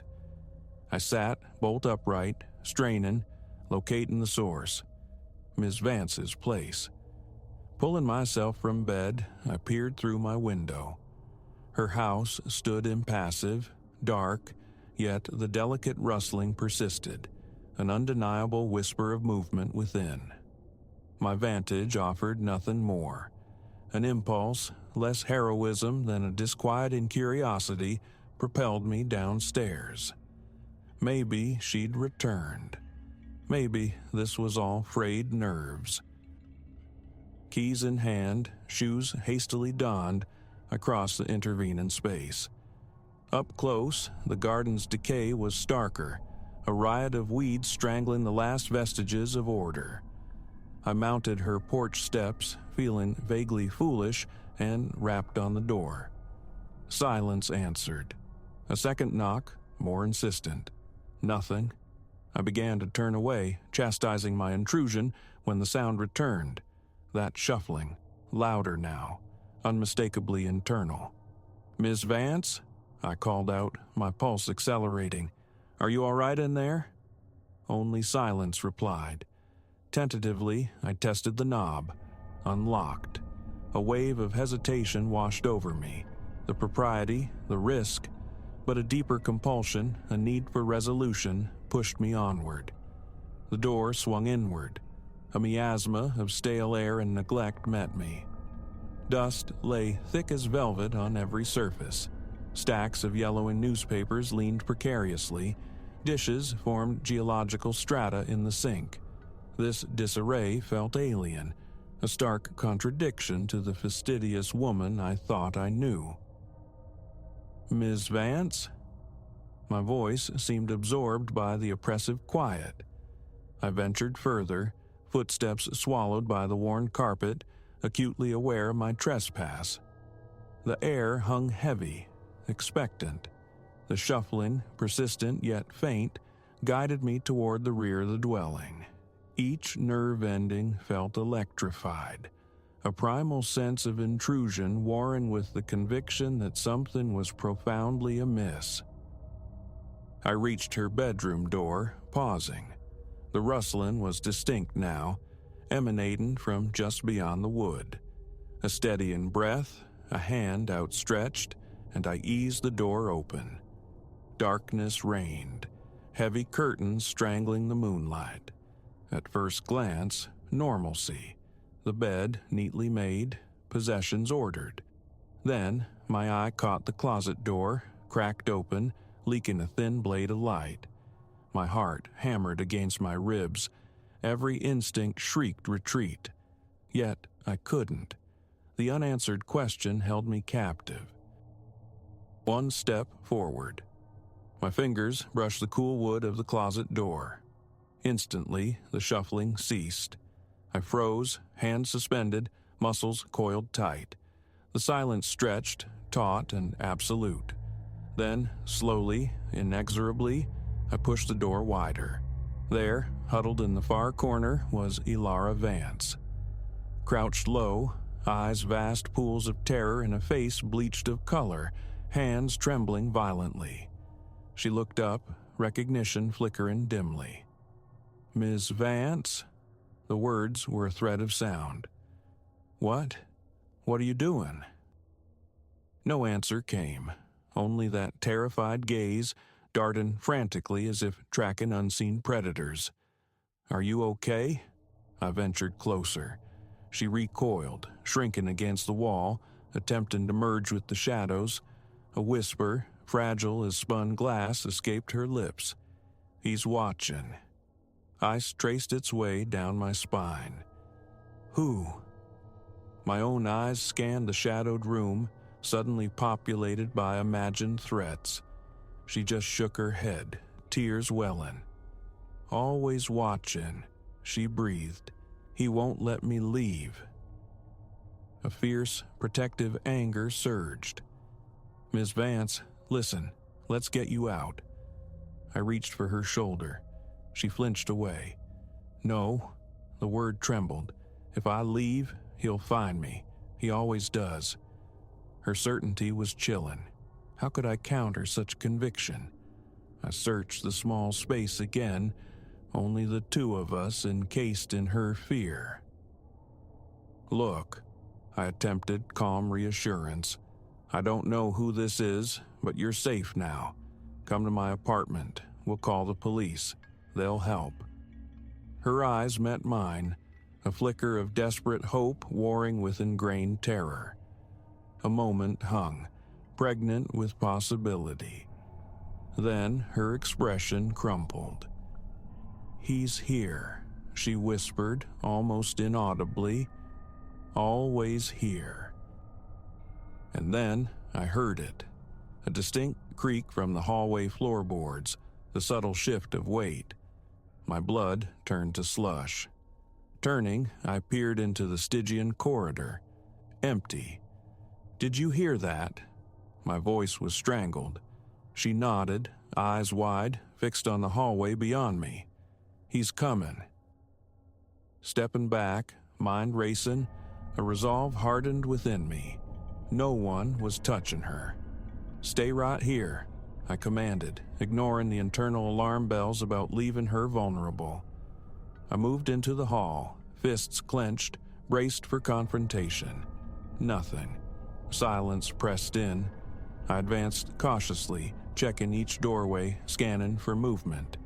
The house held its breath, yet the feeling of being observed intensified, prickling my skin.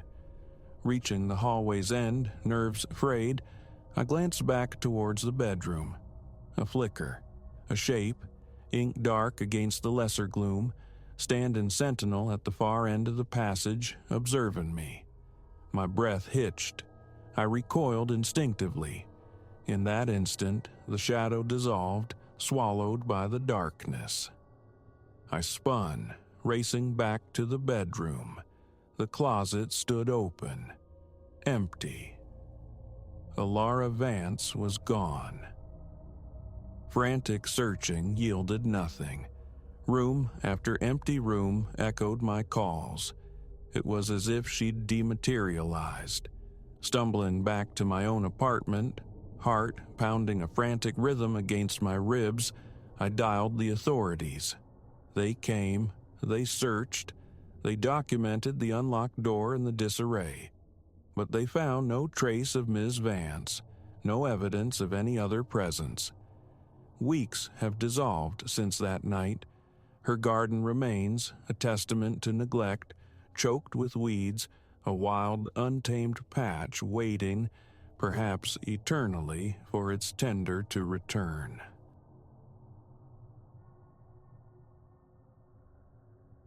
I recall, with unnerving clarity, the morning my neighbor orchestrated his hasty exodus.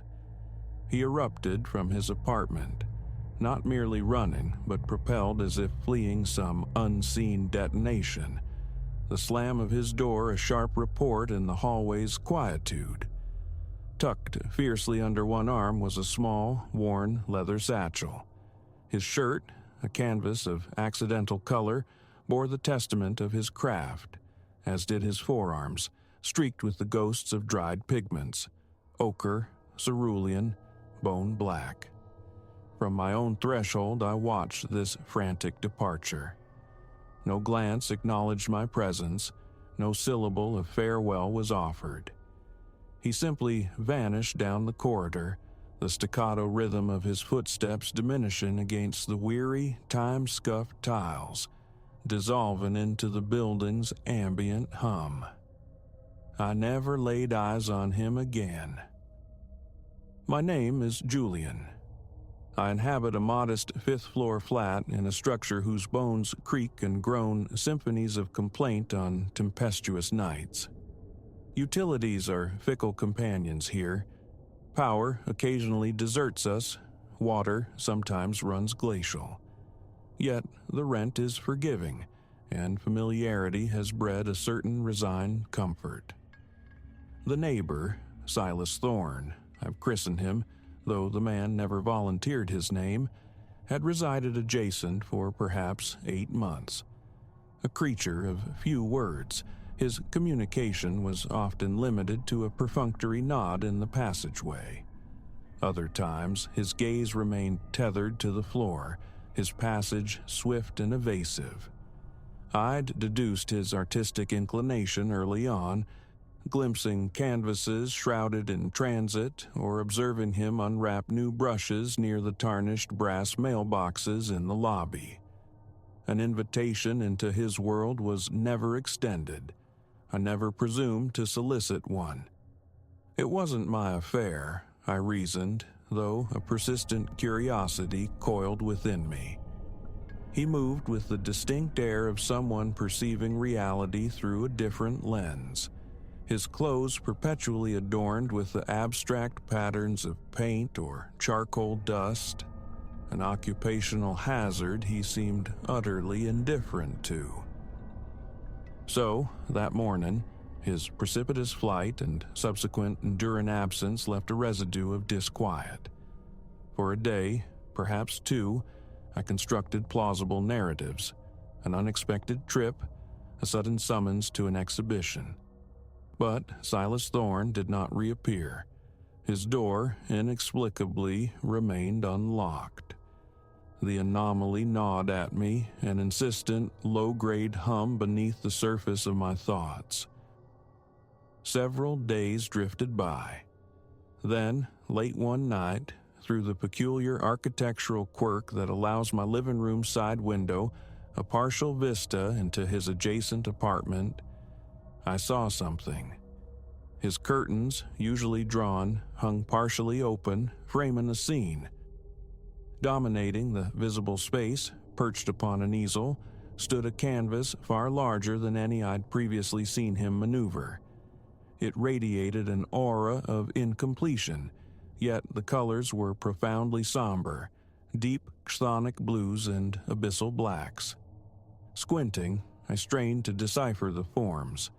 A shape emerged, ambiguous yet suggestive, a figure cloaked or perhaps hooded, stark against a nocturnal backdrop. A peculiar sensation prickled my skin, the feeling of trespassing on intensely private ground.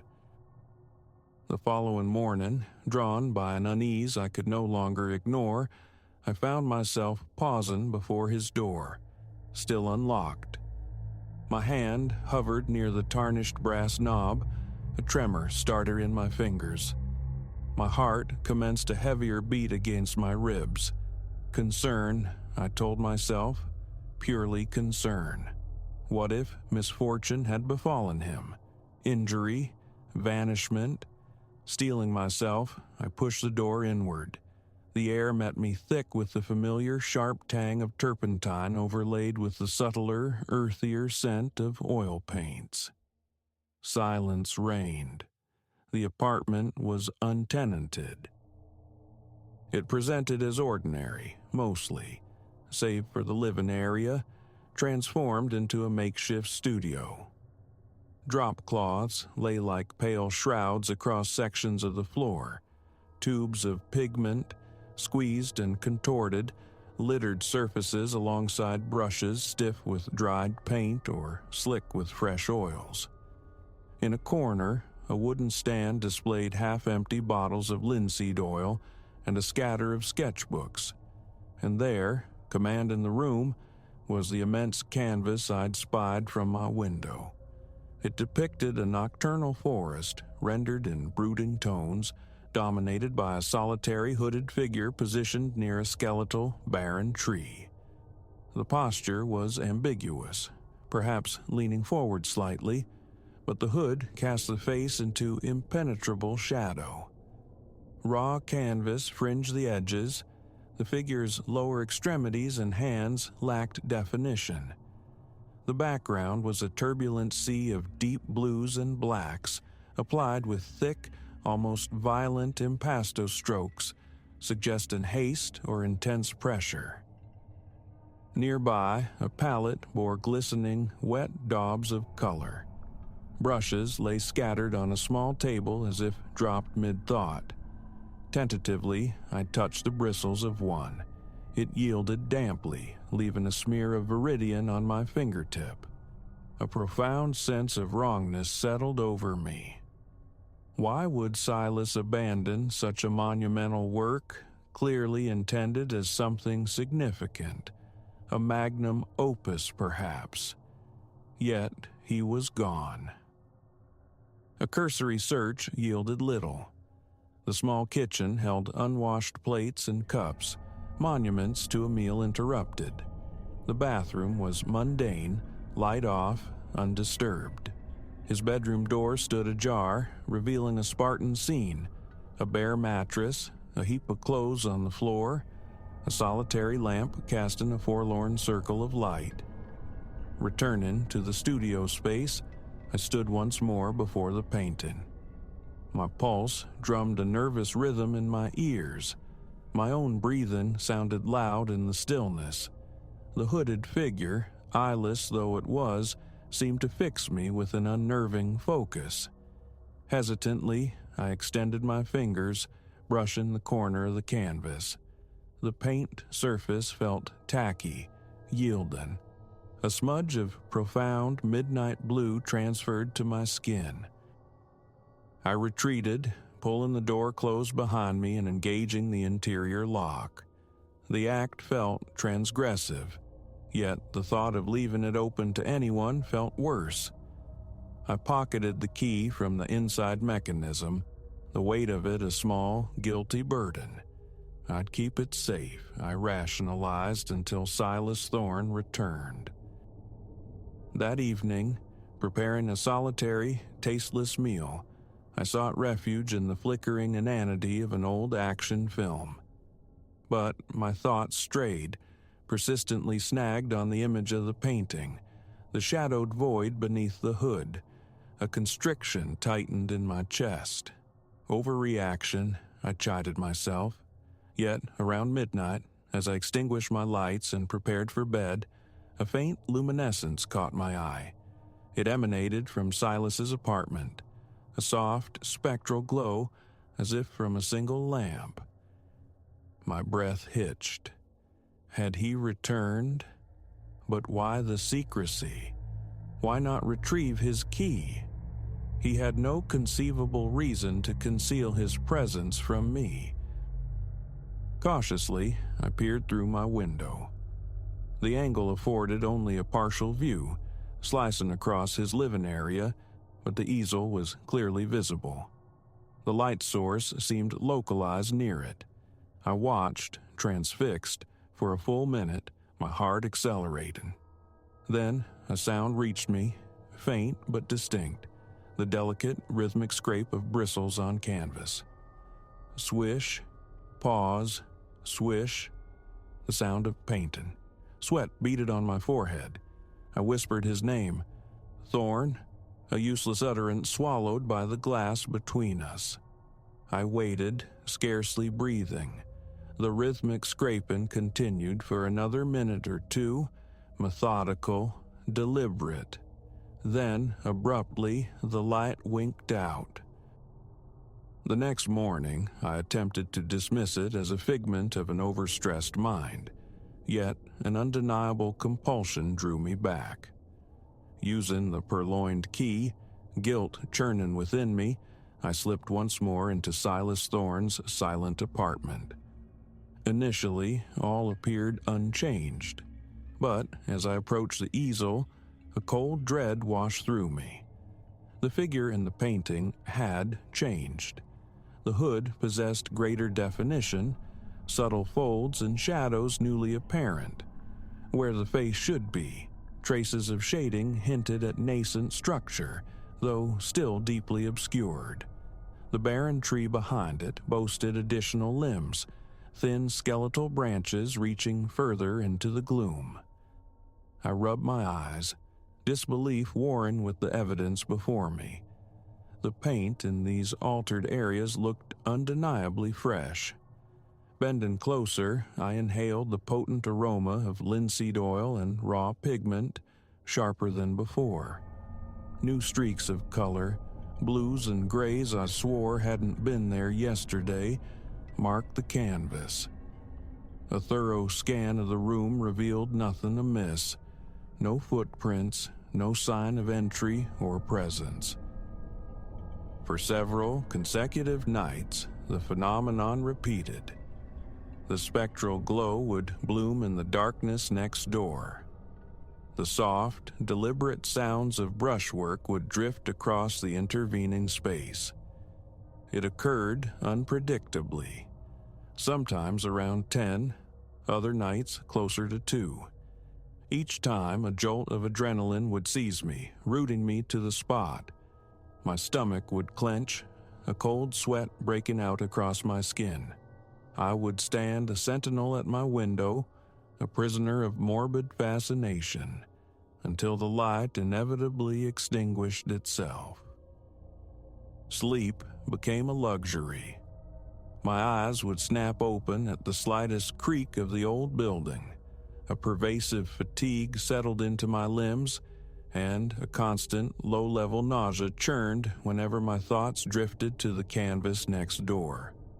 On the 5th night, I resolved to maintain a vigil, determined to witness whatever entity trespassed in Silas's studio. Ensconced in my darkened living room, I fixed my gaze on the window. Around midnight, the anticipated glow ignited. Through the glass, I discerned a faint silhouette oscillating near the easel, tall, indistinct, leaning intently over the canvas. Then came the familiar whisper of the brush, steady, measured strokes. My heart hammered against my ribs, my palms grew slick with sweat. An urge to bolt across the hall warred with a paralytic fear that held my legs fast. I remained frozen, watching, ensnared. After several minutes, the silhouette paused, seeming to pivot slightly, turning perhaps towards my window, though no features were discernible in the gloom. I held my breath, a captive audience. The light died. The presence vanished. The following morning, propelled by a dreadful necessity, I forced myself to confront the painting again. The door remained locked from within, just as I'd left it. Inside, the transformation was stark. The figure now possessed nascent eyes, 2 circles rendered in a flat, dull, yet strangely reflective pigment that seemed to gleam under the apartment's overhead light. They followed me as I moved, an unnerving optical illusion. The folds of the cloak were sharper, more defined. I ran a trembling hand over the surface. Certain areas felt distinctly damp. I stood there, a fine tremor running through me, trying to assemble the impossible facts. No trace of Silas. His belongings lay undisturbed. Only the painting evolved, nurtured by an unseen hand. It was then that simple discomfort curdled into genuine fear. My chest felt banded with steel. Swallowing became difficult. I fled the apartment, locking it behind me, the key now feeling less like a tool of concern and more like an accessory to something deeply wrong. I attempted to anchor myself in the mundane, seeking refuge in a nearby cafe. I stared into my coffee, the warmth of the mug a feeble counterpoint to the chill within. The everyday sounds of chatter and laughter felt alien, distant. I was adrift. That night, I determined to capture proof. I positioned my phone on a small tripod, aiming its lens directly at Silas Thorne's window. Then I settled into the darkness to wait. Around 1 a.m., the ritual commenced. The lamp, or whatever luminescence it was, flickered to life, illuminating the shadowy artist at work. I zoomed in digitally, but the image remained frustratingly indistinct, a blur of movement against the dim backdrop. My entire body tensed. A slow, crawling sensation prickled the nape of my neck, the unmistakable feeling of being observed. I watched for perhaps 10 minutes before the light abruptly ceased.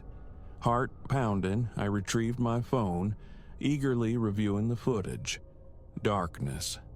A barely perceptible flicker of motion near the easel, more like a digital artifact than a solid form. The camera had failed to grasp it. Frustration morphed into a deeper, colder anxiety. Replaying the clip yielded nothing tangible. A fierce impulse to storm over there, right then, surged within me, only to be smothered by a wave of visceral fear. Sweat slicked my skin. My breathing grew ragged. The prospect of confronting that thing alone was paralyzing. I waited for the sanctuary of sunrise. Key in hand, trembling slightly, I crossed the threshold once more. I stood before the canvas, my stomach a tight knot. The hooded figure had achieved an almost unnerving verisimilitude. The cloak's fabric possessed texture now, intricate folds catching the light. The eyes were more defined, imbued with a faint, moist glimmer that lent them a disturbing semblance of life. Subtle details had emerged on the hands. Long, slender fingers curled slightly, though still partially merging with the shadowed background. The tree behind the figure had sprouted yet more branches, twisting at unnatural, nauseating angles. A faint creak echoed from deeper within the apartment. I spun around, heart leaping, empty, silence. Tentatively, I touched the painted surface, wet again.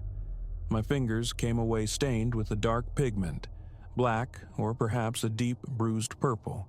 Fresh brush marks scored the wooden frame of the easel itself, as if a tool had been carelessly rested there. I stood rooted, the frantic thrumming of my own pulse loud in my ears. Action was imperative. I couldn't simply spectate as this unfolded. Seizing a dusty sheet from the couch, I flung it over the painting, shrouding the unsettling image. A shallow breath escaped me. I consciously forced myself to inhale deeply, slowly. Back in my own apartment, a fleeting sense of relief washed over me, a foolish hope that concealment might halt the process. But that night, the light returned, brighter than before, as if every bulb in the room had been ignited. The sound accompanying it was louder too, more urgent. Strong, rapid strokes, a frantic energy palpable even through the wall. Peering through the window, my blood ran cold. The sheet lay crumpled on the floor beside the easel. I began to pace my living room, a caged animal. Tension locked my shoulders, my feet refused stillness. Calling the authorities crossed my mind, but the words died before forming. A phantom painter? Self-completing artwork? Madness. I collapsed onto my couch, hands clenched, waiting. When I finally dared to look again, Silas's window was dark. I remained awake until the gray light of dawn seeped into the sky. Then, steeling myself, I returned. The painting stood unveiled, and now the figure possessed the definite outline of a face. No distinct features, no nose, no mouth, but the flesh tones were there, subtle gradations shading nascent cheeks and a forehead. The eyes, however, seemed wider, fixed in an expression of profound terror, staring out from the canvas. Their glossy finish caught the morning light with an uncanny wetness. My throat constricted. The notion of removing the painting surfaced, hiding it, destroying it. But the building's strict rules on disposal flashed through my mind, a strangely mundane obstacle. More potently, a wave of profound nausea washed over me at the thought of handling the canvas, wrestling with its size and its presence. My limbs felt leaden. My head swam. Now, even daylight offers no respite. Faint sounds bleed through the walls, the tap of a brush, the soft shuffle of movement on the drop cloth. Each noise arrests me, sends my heart into a frantic rhythm. I freeze, listen intently, then force myself to investigate. Always find a nothing. Paranoia has become my constant companion. I've stopped going to work, mumbling excuses into the phone, sensing my boss's dwindling patience.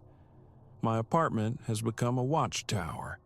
Sometimes the light in Silas's window flashes momentarily, a brief pulse in the darkness. Sometimes I catch a fleeting glimpse of that shape within, always near the easel. The painting inexorably nears completion. The hood now boasts an embroidered silver trim.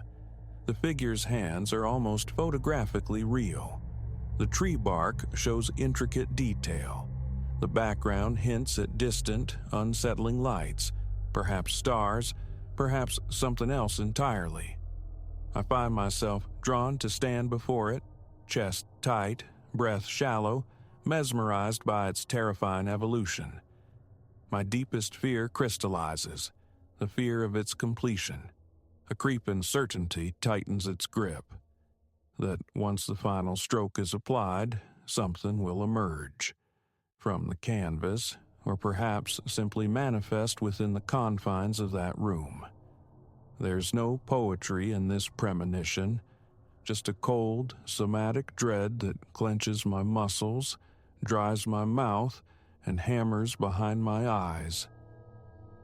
I'm trying to gather my fragmented thoughts to decide on a course of action. One part of me screams to destroy the canvas, tear it to shreds.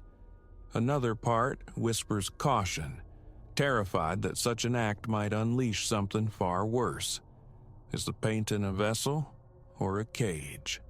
Am I losing my mind? Yet every night the light returns. The brush whispers its secrets. The figure gains definition, and I remain paralyzed. I sit now at my small kitchen table, scribbling these words onto a notepad, my hands shaking too much for the keyboard. My gaze keeps drifting to the living room window. Silas Thorne's apartment is dark for now, but I wait for the glow. My stomach is a cold, hard knot. Sweat prickles my skin despite the chill in the air. If that painted figure acquires a complete face, I don't know what happens then. I don't know if I can remain here. I no longer wish for Silas Thorne's return. I only crave the cessation of the sounds, the stillness of the image. Let it remain unfinished. Because the alternative, the crawling fear of what fully formed horror might step out of that frame, is a weight I cannot bear. So I wait. I watch. Terrified of the night the painting finishes itself, unable to tear my eyes away.